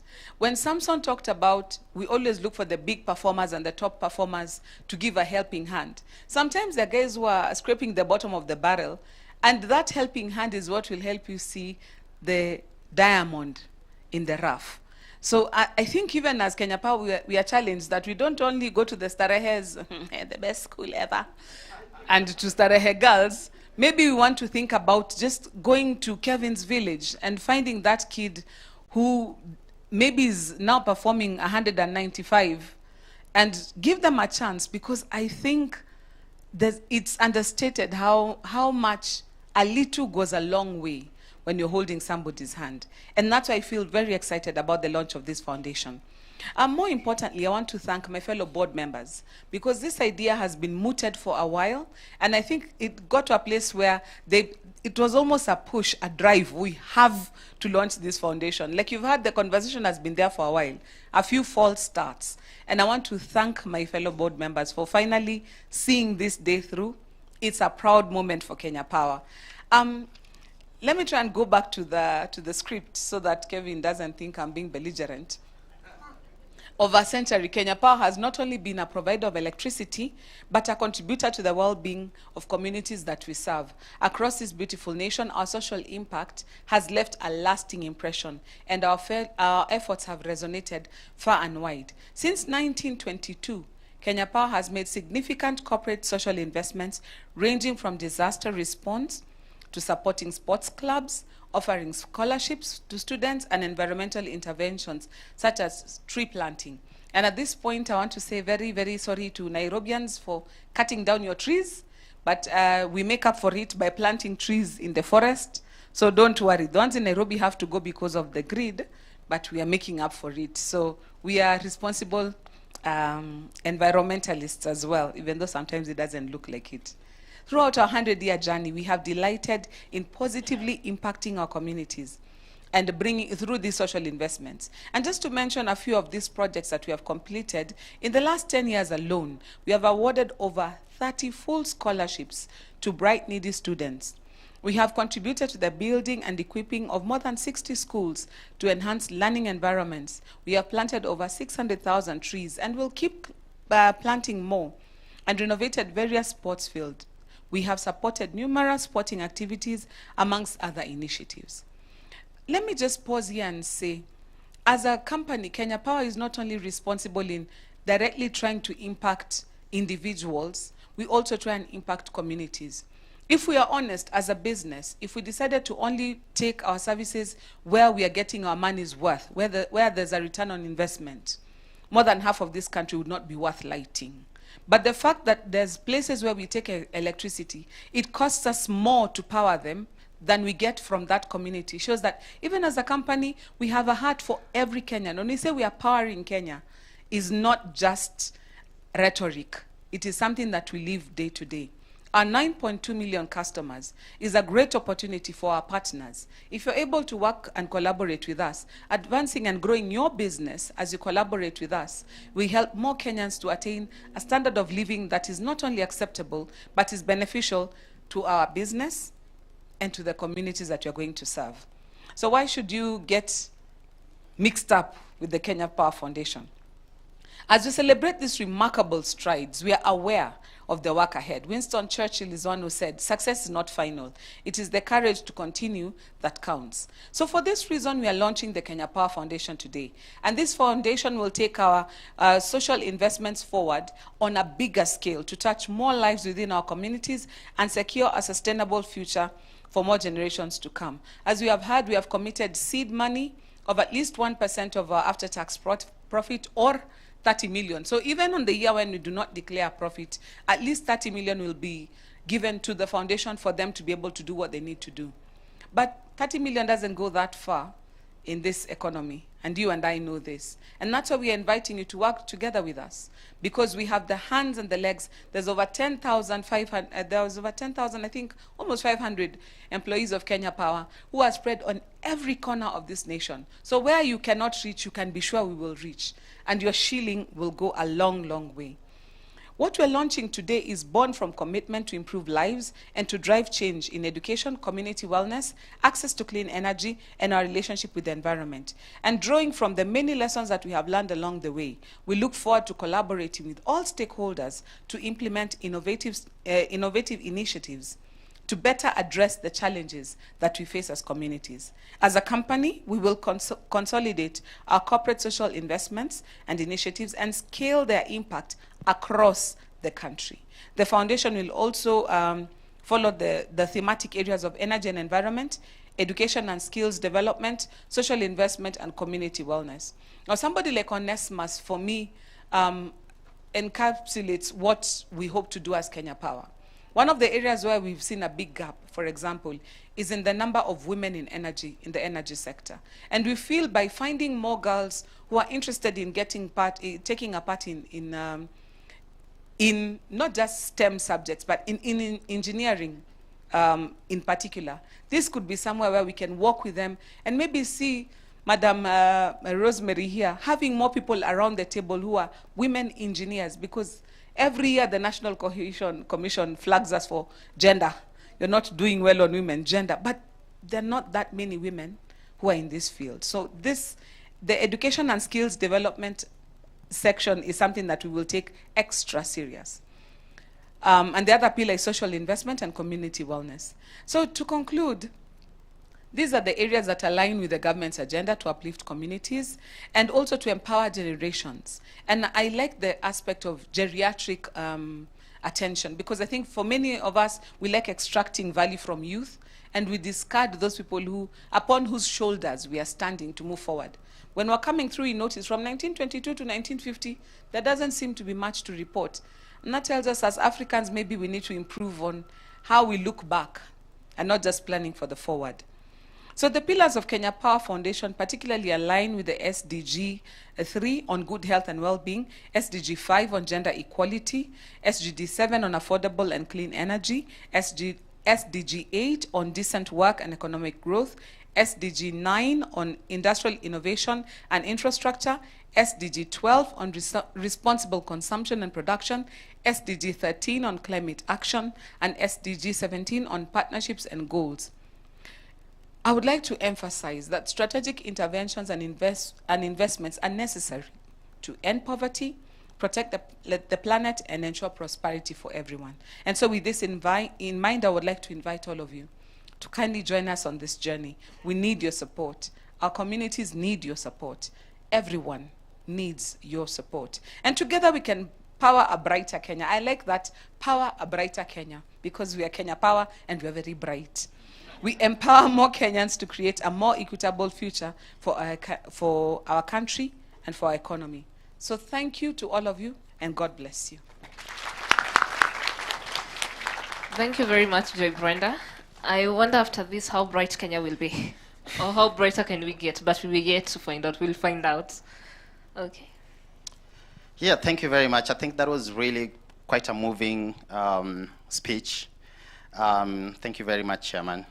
I think that was quite impressive. So at this juncture, I would like to welcome, now getting into the main thing, and we'd like to welcome also the Chairman of the Board of Trustee of Directors, Director Logan Hambrick, who is actually appointed by the board of Kenya Power for this particular assignment for the foundation. And so she is actually the chairman of the board of the Kenya Power Foundation. I would like us to play a small video, and then after that, she's actually going to come in. Thank you.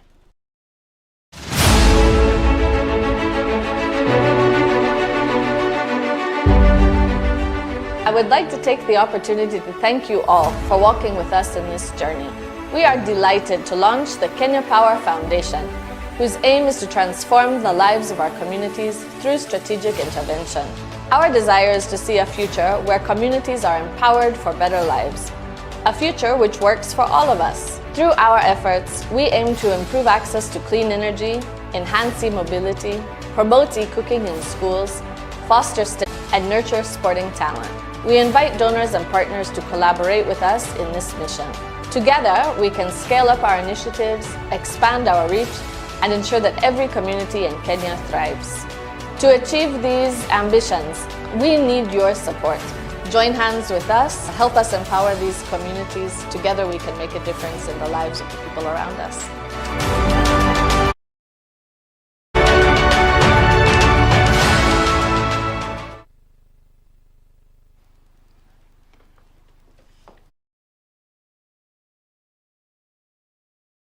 Good. Welcome, everyone. Thank you so much for joining us today. My name is Logan Christie, and it's an honor to have been selected, or maybe I volunteered myself, I'm not sure which, to be the first board member on the Kenya Power Foundation Board of Trustees now. Like we have heard, this has been something which has been in the making for a long time. Or the vision has been there, the idea has been there, and for one reason or another, it's never quite gotten done. And so I'm very happy to be here with all of you today. And I'm grateful to the board for their support, for allowing us to move forward on this project, of course, to the MD and his team, but I think I'll recognize them in just a minute. What I have enjoyed about actually being a board member at Kenya Power for the last almost 2 years is actually part of the ecosystem and the wider community that it allows me to interact with. It's quite a privilege to be part of an organization which has been around for over 100 years. It's like when you see those trees in the forest and you realize this one didn't start yesterday. There's something awe-inspiring about being in its presence, about being able to be a part of it, to collaborate with it, to grow with it. And I think turning the opportunities that Kenya Power has as a company of privilege.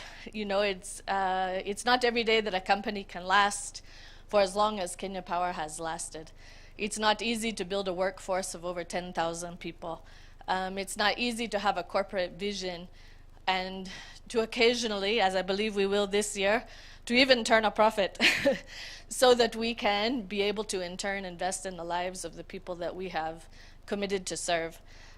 So thank you for coming today, for giving your time as well to be a part of this journey.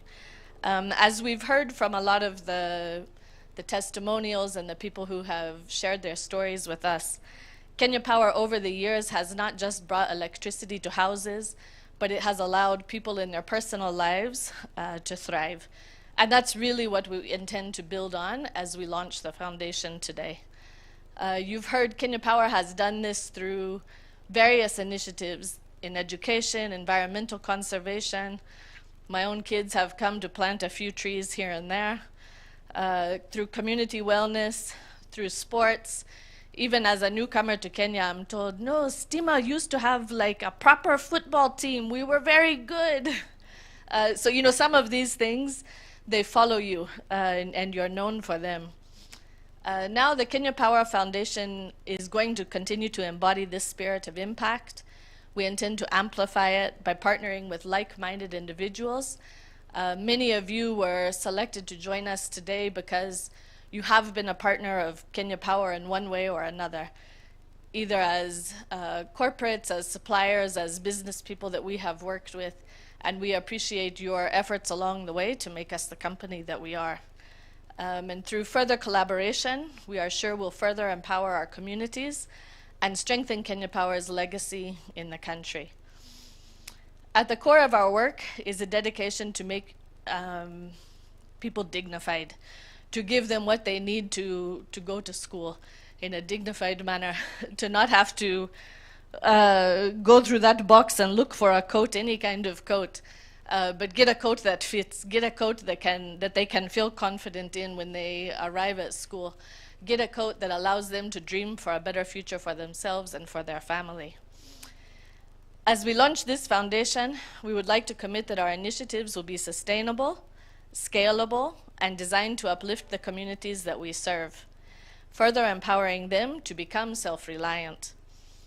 Through our 3 thematic pillars, energy and environment, education and skills development, social investment and community wellness, the foundation intends to address a wide range of challenges across all 47 counties.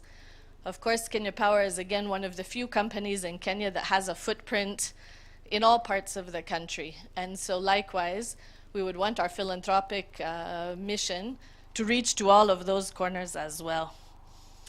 In alignment with the Sustainable Development Goals, our foundation will be dedicated to environmental conservation through clean energy initiatives, such as e-mobility. You can imagine maybe what the gift of an electronic bike would do for a school in a village or a principal in a remote place.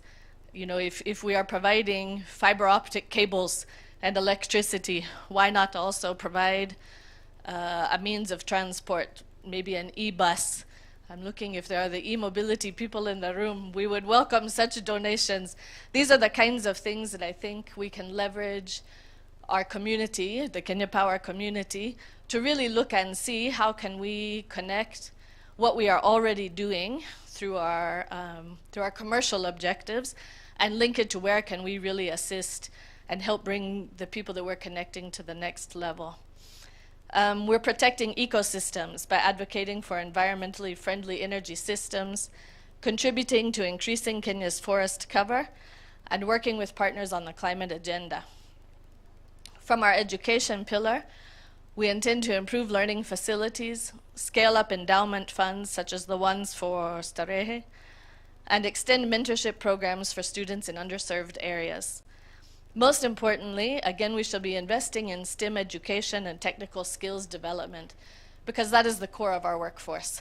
And again, we would like to connect students like the ones that we have seen here. As we allow them to educate themselves, we'd also like to then entice them to join us and to continue to add value to what our workforce is doing on a regular basis.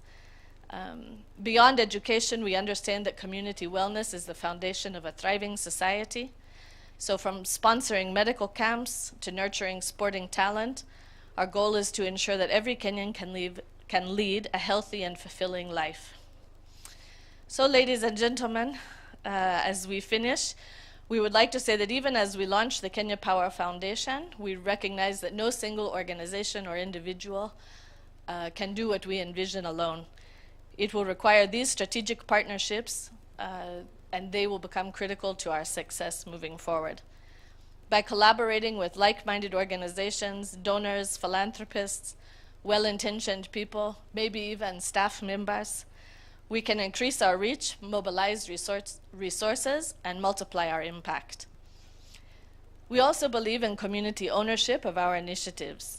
By working hand in hand with local communities and existing community-based organizations, we will ensure that our interventions are tailored to the needs of those that we seek to help. Therefore, from Mandera to Malaba, Lodwar to Lamu, Moyale to Malendi, we commit to creating positive, lasting impacts on the lives of Kenyans in all rural and urban centers across the country. Now, maybe at this point, I would like to recognize those staff who have worked on and off this year as we have looked forward to today. I think we have a committee of Kenya Power Foundation staff that have worked to put this together. Let us take a minute to appreciate them. They're around the room. Thank you very much. They've been instrumental in the brainstorming, and of course, as directors, we're not a part of Kenya Power on a day-to-day basis, and so it has really been their efforts and their energy that has brought us logistically to where we are today, and so thank you. Thank you again to the board. Thank you again to each of you who have taken time to come today.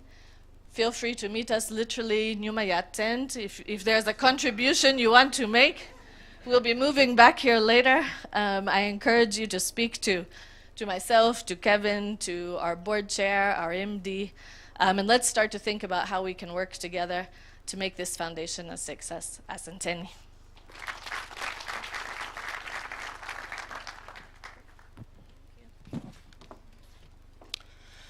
Thank you very much. I think we have a very able board chair, and we really, really appreciate your presence, and thank you so much for your contribution.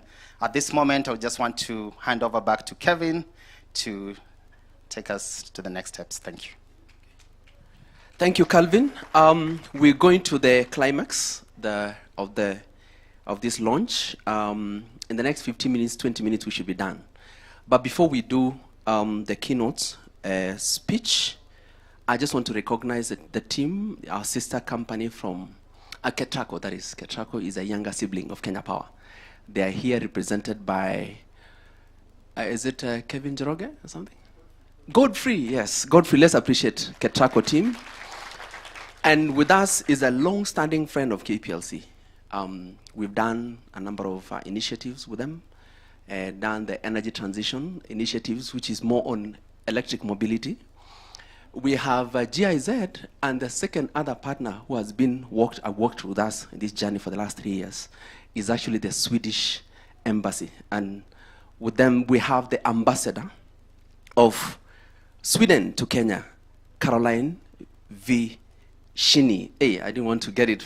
V. Shini, please. Caroline, if you can just wave to. Oh, is it not you? Then I was from the Swedish Embassy?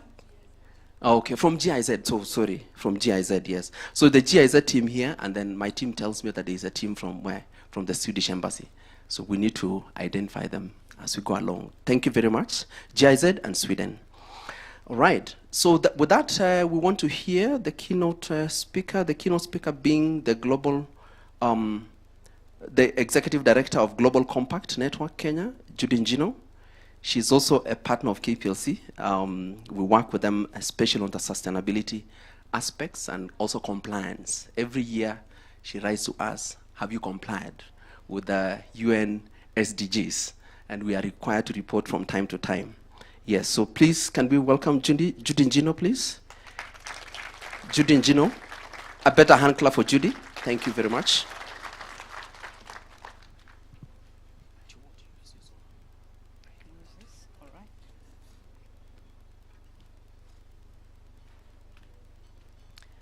Yes, thank you very much, Kevin, and to the MCs. Good morning, everyone. Or is it afternoon? Good morning once again. So allow me to start first by registering the presence of the chief guest, Everson Jenga, Senior Advisor at JICA. The board of directors present here today, led by the chairperson, Madam Joy Brenda Masinde, the CEO Kenya Power, Dr. Engineer Joseph Siror, members of the press, distinguished guests, ladies and gentlemen, good morning once again. So it gives me great pleasure to be here on behalf of the UN Global Compact Network Kenya to witness the unveiling of Kenya Power Foundation. As a Global Compact, we are super proud of this milestone. I think all of us here, and just listening to the testimonies from the beneficiaries and those who've been touched by the work that the Kenya Power has done, it's testament that beyond just those you've heard of from today, each and every person seated here and every person in this country can attest to the impact Kenya Power has on their lives. From the moment we wake up to the moment we retire, Kenya Power is with us, and we believe that you are a force for good in the Kenyan society. And so I applaud the leadership for this initiative that we think will go a long way in creating a meaningful and lasting impact in Kenya. The establishment of this foundation under Kenya Power, a signatory to the United Nations Global Compact since 2007, comes at a time when the world is grappling with challenges that require urgent action. And these are in particular areas of climate action, reducing inequalities, advancing social development, and good governance. Kenya Power is one of those visionary participants of the UN Global Compact, being the very first state corporation in Kenya to actually be a signatory to our global movement of companies committed to being a force for good in society. So we applaud that visionary leadership as far back as 2007. And so as a country network of the United Nations Global Compact, which is the world's largest corporate sustainability initiative, our role is to support our signatories to align their business strategies as well as operations with universal values in the areas of human rights, labor standards, environmental stewardship, as well as anti-corruption. But we are also a call to action to the global private sector to join efforts with the United Nations system to advance the Sustainable Development Goals. With over 24,000 signatories spread in 164 countries, 300 of whom are here in Kenya, making our country network be the largest in Africa in the United Nations Global Compact ecosystem, we are working hard to accelerate the collective impact of our participants, such as Kenya Power, to contribute to sustainable development. And we all know that for a long time we focused on just advancing economic growth, but we are in a time in our world today where we need to also create shared value, and we are looking to use the power of business to also extend value to different ecosystems, whether it is your community, your suppliers, your workers. We are looking at you as state corporations, as private businesses, to join efforts with us to be able to deliver the common good. And so as a leading global coalition for private sector committed to responsible business conduct, the involvement of private business and state corporations in addressing societal challenges cannot be overstated. Now, in recent times, we have seen the converging of crises, whether we are looking at the geopolitical instabilities, to the public health emergencies, to global inflation, the debt crisis, to the climate crisis. More than ever, business leaders are faced with great pressures to lead in arenas outside typical private sector boundaries. So there's a role for the business leaders in the room to really relook at your role in society. We're no longer just focusing on extracting value for the businesses that we're running. There's an opportunity to see the leadership that you're providing your businesses and organizations. To what extent can you advance this for the common good? And so, ladies and gentlemen, as we unveil the Kenya Power Foundation today, allow me to just highlight a few key areas that we think the foundation can make a transformative impact in the Kenyan society. And we think the Sustainable Development Goals provide an excellent blueprint or business plan for you all to align your strategies as well as your activities and initiatives under the foundation around. A lot of them have been spoken this morning by the CEO as well as the chairperson, but allow me to just reiterate and also connect these actions to the Sustainable Development Goals. So there are opportunities that we see in supporting the investment in clean energy. Of course, as Kenya's primary energy solutions provider, Kenya Power has a unique role in contributing to SDG 7, which seeks to ensure access to affordable, reliable, sustainable, and modern energy for all. Over 30% of Kenyans, particularly in rural areas, lack access to electricity. Many of them rely on traditional biomass for cooking and heating, and we all know the health risks associated with this form of energy. It also limits economic opportunities as well as hinders educational development. And so we feel investing in this particular area has positive impacts in not only reducing the country's carbon footprint, but will also address the energy poverty that is very evident in our rural communities. Allow me to also touch on the issues of access and investing in clean water. Clean water is a basic human right, as we all know, and yet many communities in Kenya still lack access to safe and clean drinking water. We think by leveraging your resources as Kenya Power, the foundation can invest in water infrastructure such as electrified boreholes and purification systems for clean water supply. Access to clean water not only improves public health in line with SDG 3, but it also contributes to the empowerment of women and children who often bear the burden of fetching water from distant sources. And so there's an opportunity there to also impact and actually contribute to Goal 5 on gender equality. Coming back to education, which I think many of the people who stood here before me have already touched on and even given testimonies around, the foundation can scale up contributions to SDG 4 on quality education, ensuring access to electrification, particularly in rural areas, for improved learning. And I think, Kevin, your story here is really testament to what Kenya Power can actually do, not only to the life of an individual, but to the community as a whole. So the foundation is already providing scholarships and can extend further to vocational training programs, especially in STEM. And we know not very many women are represented in this particular sector. So there is an opportunity to also help close the gender gap, especially in some of these areas that we also know, attract bigger compensation, if I can put it that way. So we need more women and girls to be economically empowered, but it also means breaking down some of those barriers that stand in the way of women also, uptaking some of these subjects. We believe that empowering our young people to develop skills in the deployment of clean energy and other critical and impactful sectors of the economy is a low-hanging fruit for the foundation. Climate action. Kenya, like many other African countries, is increasingly facing the effects of our changing climate. The foundation can definitely scale up efforts in championing environmental stewardship by supporting tree planting initiatives, reforestation projects, and conservation efforts that protect Kenya's natural ecosystem. Furthermore, investments in smart grid technology and energy efficiency measures can help reduce energy wasted, directly contributing to climate action.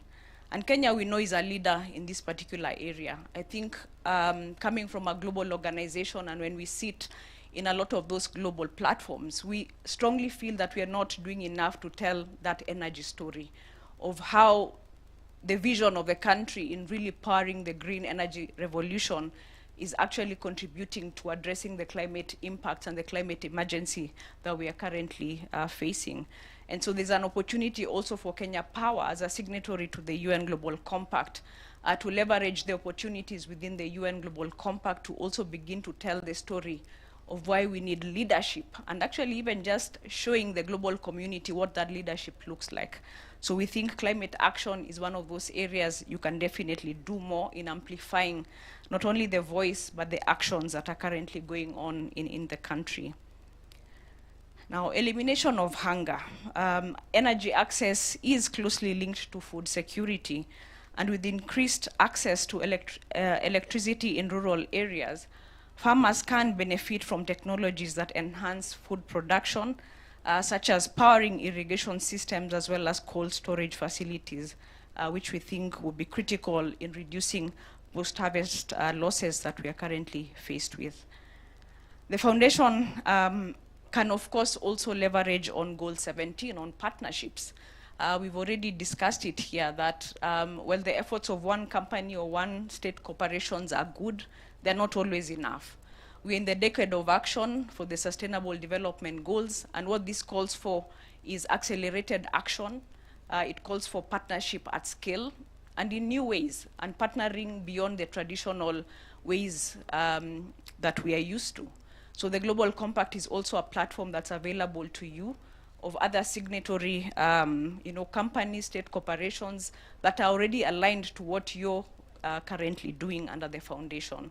So tap into that community of businesses that are also willing and are able to partner with you to advance the ambitions and the aims of the foundation.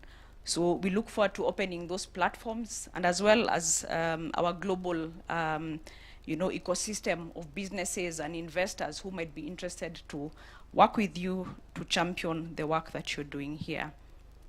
Last but not least, we think there are also opportunities in advancing ethical business practices. As you all know, good governance is at the heart of sustainability efforts. The foundation should embody ethical business practices, transparency, and accountability in all its dealings. And we as the UN Global Compact will be very careful to keep you honest in that way. And I think, as Kevin alluded, as part of your commitment and participation in our global initiative, there is an expectation that you should report on progress. So it's not enough to do all these good things and keep the stories to yourself. Please use our global platform to also communicate to your stakeholders on the good work that you're doing. And we feel that this is also an avenue for you to also inspire action across other state corporations and other stakeholders who you're working with, but also helping us to really scale up action on responsible and sustainable business conduct. So ladies and gentlemen, as I conclude, with just 17% of the Sustainable Development Goals being on track, and with only 6 years to go to the 2030 deadline, it is clear that monumental efforts and accelerated actions are needed to put us back on track. And we know we've suffered over the last couple of years, coming from a global pandemic. We have the different wars raging in the different parts of the world. And of course, we also have the climate crisis that is currently raging on. All these have contributing to basically rolling back a lot of the progress that we were making on the Sustainable Development Goals. But I am optimistic that Kenya Power Foundation will play a big role in moving us forward faster. Kenya Power Foundation, alongside other partners in the room who are doing their part to helping us close on this development gap, we feel that there's an opportunity for us to get back on track. And so as I conclude, I call upon all the leaders present in the room, all the stakeholders, all the persons of goodwill to really join efforts with the foundation to help us really advance the aims and the ambitions that we have to deliver a sustainable Kenya. And we think that also joining our global movement of signatory companies and corporations that are committed to being a force for good in society, guided by our 10 principles in the areas of human rights, environmental stewardship, the anti-corruption, as well as the labor standards, we stand a better chance to really put our country back on a path of progress. We do strongly feel that this will be the generation to also address the growing inequalities. It will be the generation that will help us really put on a human face to the global markets. And so together, we believe that we can harness this moment to build a brighter and more sustainable future for all. So we thank you for inviting us as the UN Global Compact to be part of this important milestone.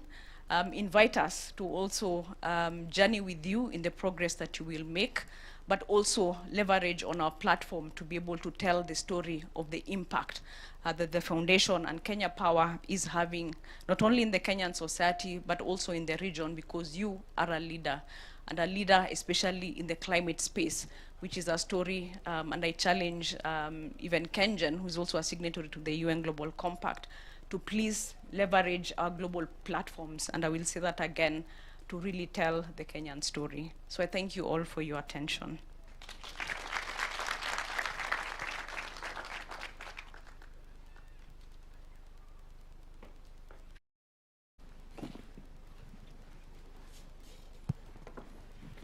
A better hand clap for Judy Njino, please. Thank you very much. Judy, yes. Sometimes you need to be reminded that you're actually a leader. Sometimes I think you keep your standpoint. Yeah, but we are actually a leader in that space, so, and we aspire to do much more. And so just before we go to the key highlight, which is inviting the chief guest, my correction from the earlier recognition, from GIZ we have Hannah Salian. I mean, she's a very familiar face, very familiar. She's been with us. If you remember the e-mobility conference that we had for the last 2 editions, the main partner and the main sponsor for those 2 forums, which are brought together over 1,500 people over those 2 years, is actually GIZ. Okay, so Hannah Salian is a program director for energy, transport, and climate change. Okay, later on you can come and give me a pinch. How can I forget your name? Thank you, Anna, for being here. And we also have Mr. Mohammed Jabane, who is representing our cabinet secretary. I've not been able to trace where he is, but I know he's somewhere. Sent by the ministry, by the CS in charge of, Ministry of Energy and Petroleum, Honorable James Opio Wandai. Okay, so that is a confirmation we got from the ministry that he should be here with us. And also the team from GDC, the leadership of GDC is also here, part of the leadership, they're here. Yes, you can wave to us, yeah. Thank you very much. And of course, Ketrako was Mr. Jeffrey Karaoke, representing the Managing Director and CEO, Engineer Mativo, who is not here. Then BM, we have other partners that I've also mentioned earlier on. And with that, I want to invite our keynotes, our chief guest for the day, which is who is a representative from JICA, JICA being the Japanese or Japan International Cooperation Agency. You may ask, what would JICA be doing? Maybe we don't know them as partners, but they are actually they do a lot of work, and especially from a social impact standpoint, energy projects. If you know the last mile connectivity phase 5, funded by JICA to the tune of 1.8 billion shillings. Not for commercial, not for anything, it's a grant from JICA to implement that project and to benefit 4 counties purely from a social impact standpoint. So Mr. Evanson Jenga, all the way from JICA, let's appreciate him as he comes in to give as a chief guest. He's our chief guest. Is that the clap for a chief guest, really, surely? All right. Thank you so much, Evanson. Thank you very much. I think he has exaggerated it. And I just want to say that the representative that was supposed to be delivering this keynote address unfortunately could not make it. And I think that's why you have the name Mr. Watanabe here. And I was called in at the last minute, and I was told, oh, could you go and represent us here in the KPS? For what? What's happening? They have a foundation, the unveiling of we don't know about the foundation. What will I say? But all the same, what I'm saying is that this is a big event for JICA, actually, even to get the privilege of being requested to come over here and say something. The stories that have been given here are very inspiring. I also grew up as a village boy in those areas of Kikuyu land. I've gone to school without shoes, but this did not deter me to achieving the goals. I went to the University of Nairobi. Later on, I went to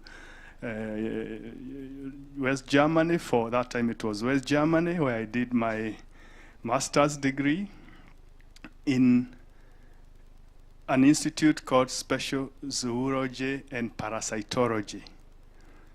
What I want to say is that, and I will disappoint the chair, that I'm not an engineer, but most people call me an engineer. So I'm not an engineer, but I've been in this field for many years. So that I've midwifed many projects, and I'm happy to have met also my good friend, Albert, former CEO Kenjen, who was here. I don't know whether he's still around. Thank you very much. Because we have worked together in geothermal especially, and also my good friend, the CEO, KPLC, Engineer Dr. Sirol, who we have worked together before his current position.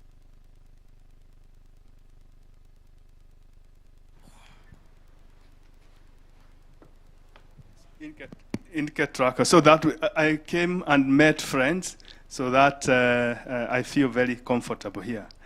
So, Chairman, Board of Director, KPOC, a representative from the ministry, representative from the Principal Secretary, Ministry of Energy, Managing Director and CEO, KPOC, members of the press, distinguished ladies and gentlemen. It gives me great pleasure to participate in this unveiling of the Kenya Power Foundation, which marks a significant milestone in commitment to the people of Kenya for, as it has already been said, to a sustainable future and to the empowerment of communities across this great nation. I'm also aware that establishing such a good foundation, functional foundation, requires careful planning, clear mission, strong governance and adaptability. And also foundations must balance their resources and manage expectation while ensuring their impact is both meaningful and sustainable. But before I go on, please allow me to digress a little bit and mention a few words about JICA so that we can appreciate the shared values which brings us together. And the same can be seen in JICA vision of leading the world with trust, which entails taking lead in forging bonds of trust across the world, aspiring for a free, peaceful, and prosperous world where people can hope for a better future and explore their diverse potentials. Distinguished guests, ladies and gentlemen, JICA is the official government of Japan agency in charge of implementing Japanese ODA. And JICA is also the largest bilateral aid agencies, if not one of the largest. We are in 143 developing countries. We have 96 overseas offices all over the world. And Kenya and Japan have a very long history of continuous support for human resource. And I think the first batch of Kenyans who went for training went to Japan in 1963. Since then, a lot has happened. Many deals, many contracts, many agreements have been signed, especially in the power sector, and allow me to have a bias in the power sector, but a lot is happening also in the other development sectors, agriculture, health, infrastructure, everything, because JICA is represented in all these sectors of the economy in this country, and they are contributing. And I think the latest big event was the signing of the Mombasa Special Economic Zone, the grant, the ODA loan, which happened in 2000. But in between 1963 up to now, so many hundreds and thousands of Kenyan officers working in the power sector and in other sectors have been trained in Japan and come back to continue with the skills that they have gained. In terms of human security, which JICA really focuses on, peace is very important, just society, and a society where all people can live in a healthy and safe environment, where education is guaranteed, health is guaranteed, and so on. So these two things, human security in terms of peace, but also quality growth. And I think this is where JICA comes in terms of infrastructure. Because promoting sustainable growth has to do with the quality infrastructure of quality of growth, which is inclusive.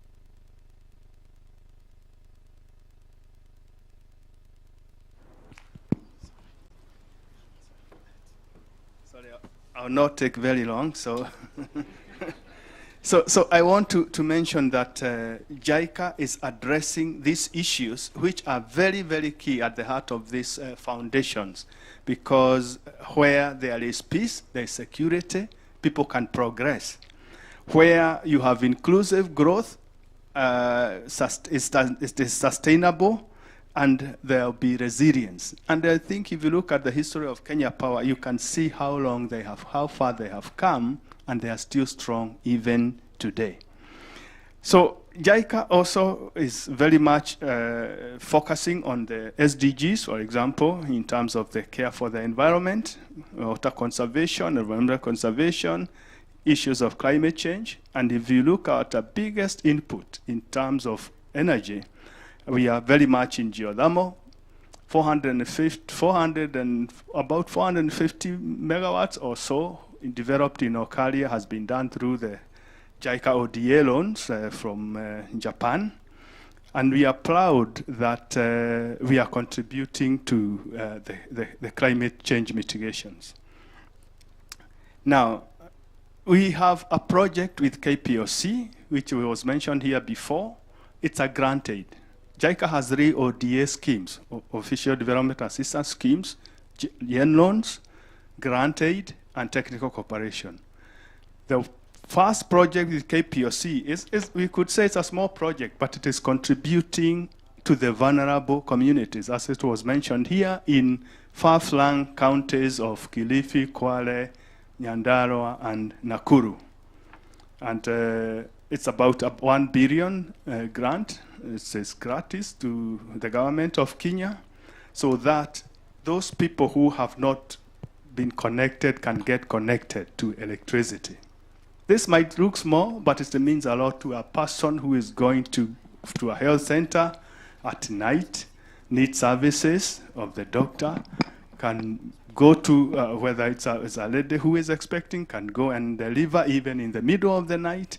So it's small, but it is meaningful. We hope that we are going to escalate this later. This was meant to be a pilot, and the aim is to get that experience.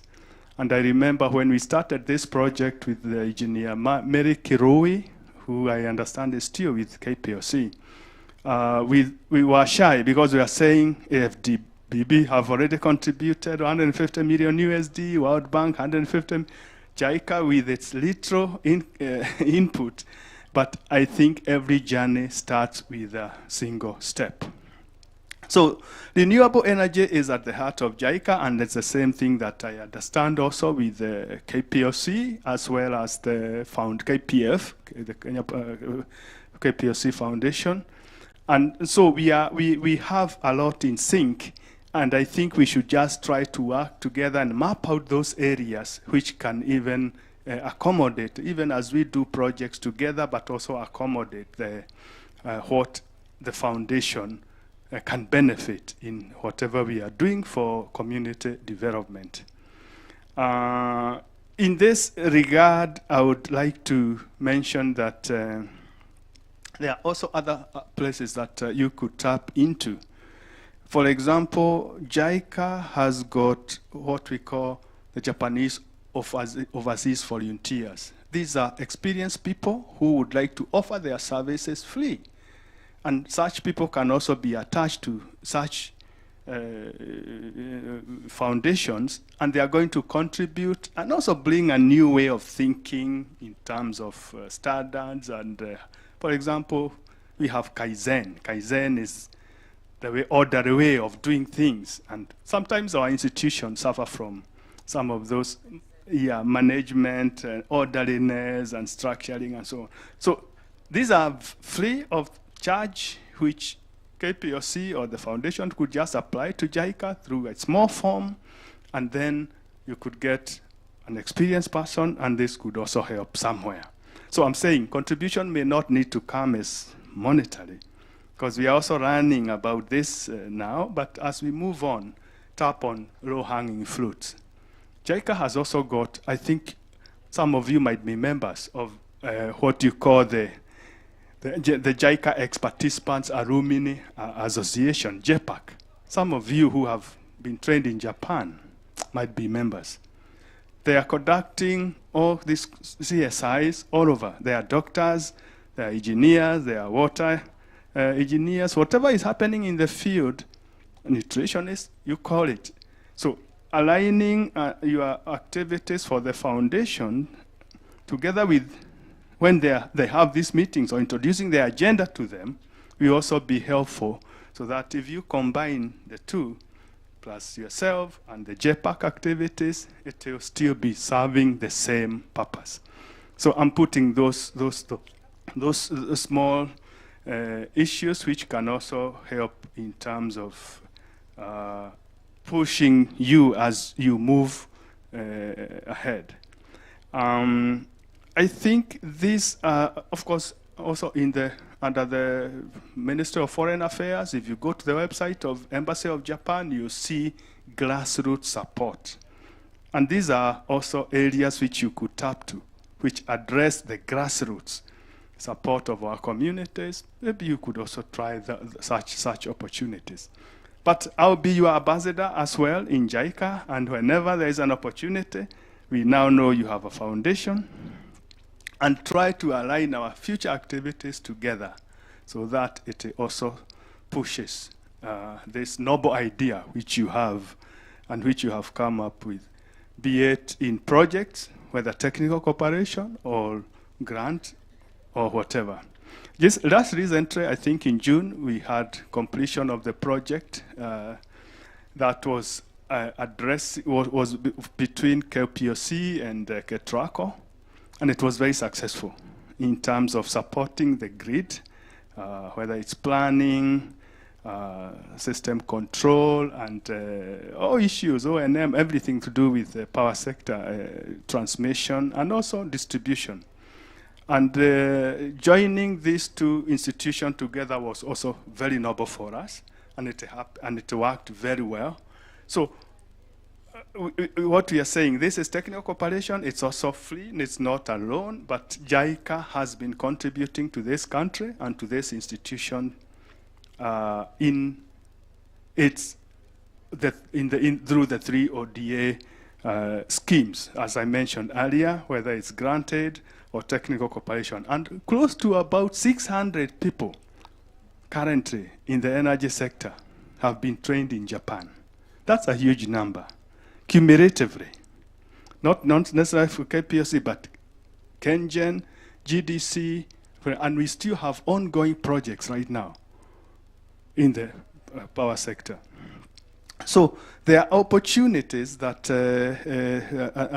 which JICA has brought out, and some like what we call the African business education. This is from here to Japan, attach them to Japanese universities, Japanese industries, and when they come back, they are able to link the business aspect, because you also want to promote the business aspect. And I think many of you are young engineers, persons working with KenGen, Ketraco, GDC have benefited from this African business education, ABE. You'll see on this grant aid. And we hope what we can do together, but from my experience, there are many areas that we can work together, because in the principle, we are seeing you are focusing on the same areas that we are in. It's only how to temper it so that just doesn't assist ISR, but also alongside it's pushing the work of the foundation and JICA towards the development of this country. So I think JICA and Kenya Power Foundation share commitment to enhancing energy access, promoting renewable energy, building capacity, and supporting community development in Kenya. These shared goals position both organizations as key players in advancing sustainable development and social progress. With those few remarks, thank you very much for listening. Thank you very much. I think this is the most generous, maybe one of the most generous, maybe funders we're going to get. He has already told us this is where you get this for free. This is what we're offering for free. So even if you're going to write a proposal, you already know what's for free. You won't have to struggle. As a foundation, as we were told, this is just a baby. It's very nice when you have a baby and you know this is where I can get free food, free water, free milk, etc. Thank you very much. Thank you very much. I think after amazing speeches, a lot of promises, a lot of visionary, and all these great words that we've actually received from our speakers and everyone, our partners, our sister companies. So right now, we now want to go to the most important part of everything. And I would like to welcome our speakers on stage. I know the stage is little bit small, but yeah, please kindly come to the stage.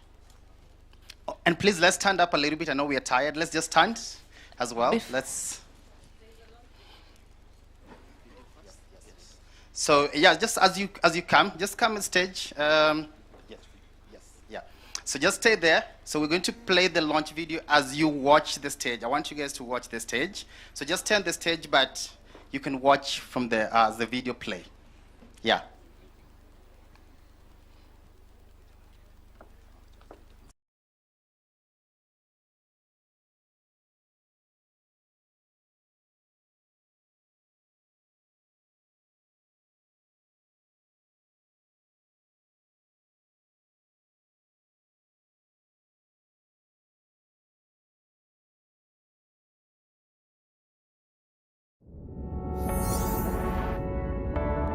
Ladies and gentlemen, this is a simulation of how we envision the future through Kenya Power Foundation.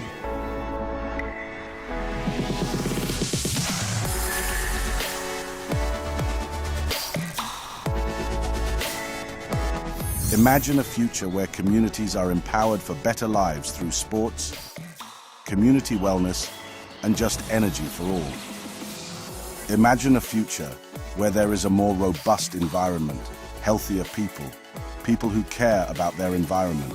Imagine a future where clean electric energy powers all aspects of our lives, from lighting, cooking, to mobility. A future where education is accessible to all, and we have bridged the STEM gap in the energy sector. Join us in reimagining and building a better future through Kenya Power Foundation.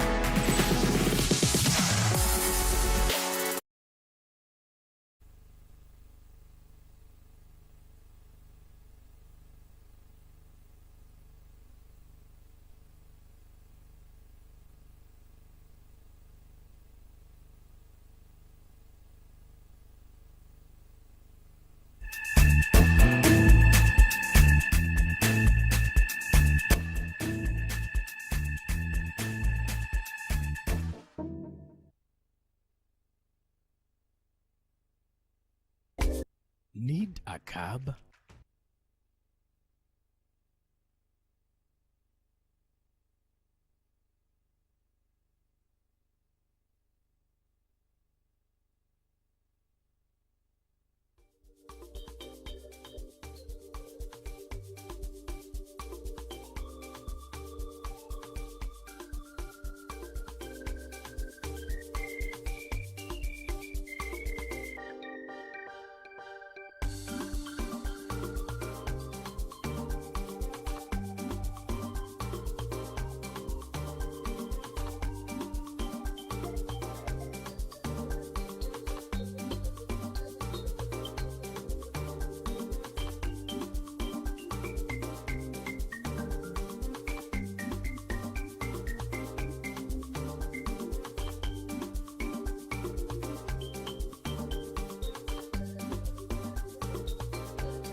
Kindly, board members, for picture.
Okay, everyone will get a chance of going through the tunnel, and the way out is through the stage for everyone.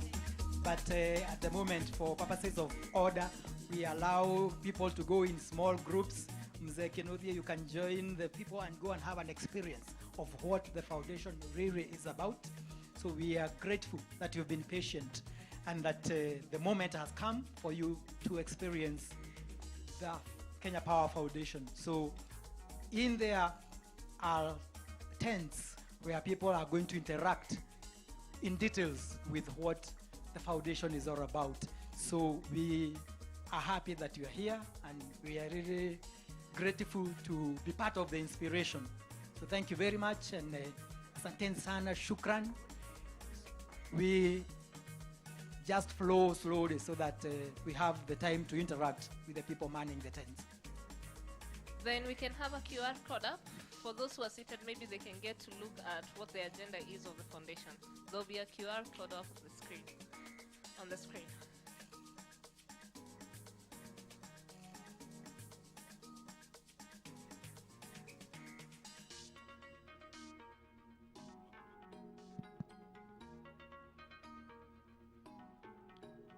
Oh yes, so we'll have the QR code, and you scan the code and you're able to interact with the foundation and what we are talking about. So please feel free to interact and get more details digitally.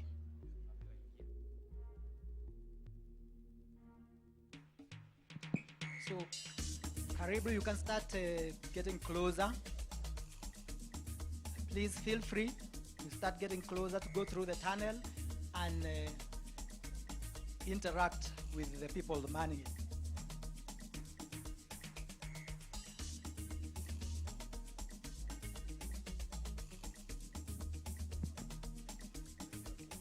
And once you are done with the interaction with the tents, please know we have some snacks and some refreshments. So once you get into the tunnel, you turn right. You turn right, that is where the refreshments are after you have interacted with the people.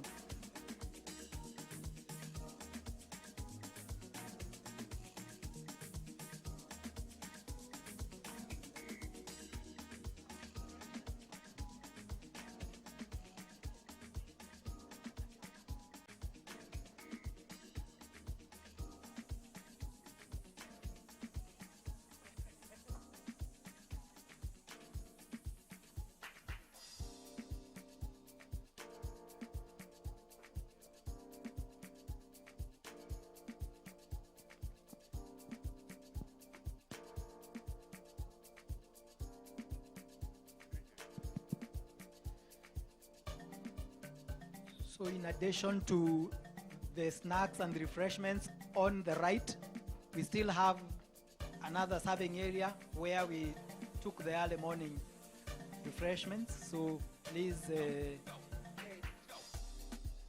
feel free to go to either of those two serving points.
Yeah, so for the media, please, let's meet in this side of the tent, the right side of the tent, so we can do the interviews. The media, let's meet to the right side of the tent, just at the entrance, for the interviews. Kindly please interact with our different pillars, ask questions, leave us your contacts as well. Remember, we also have refreshments outside as well, so you can also get some refreshments before you go.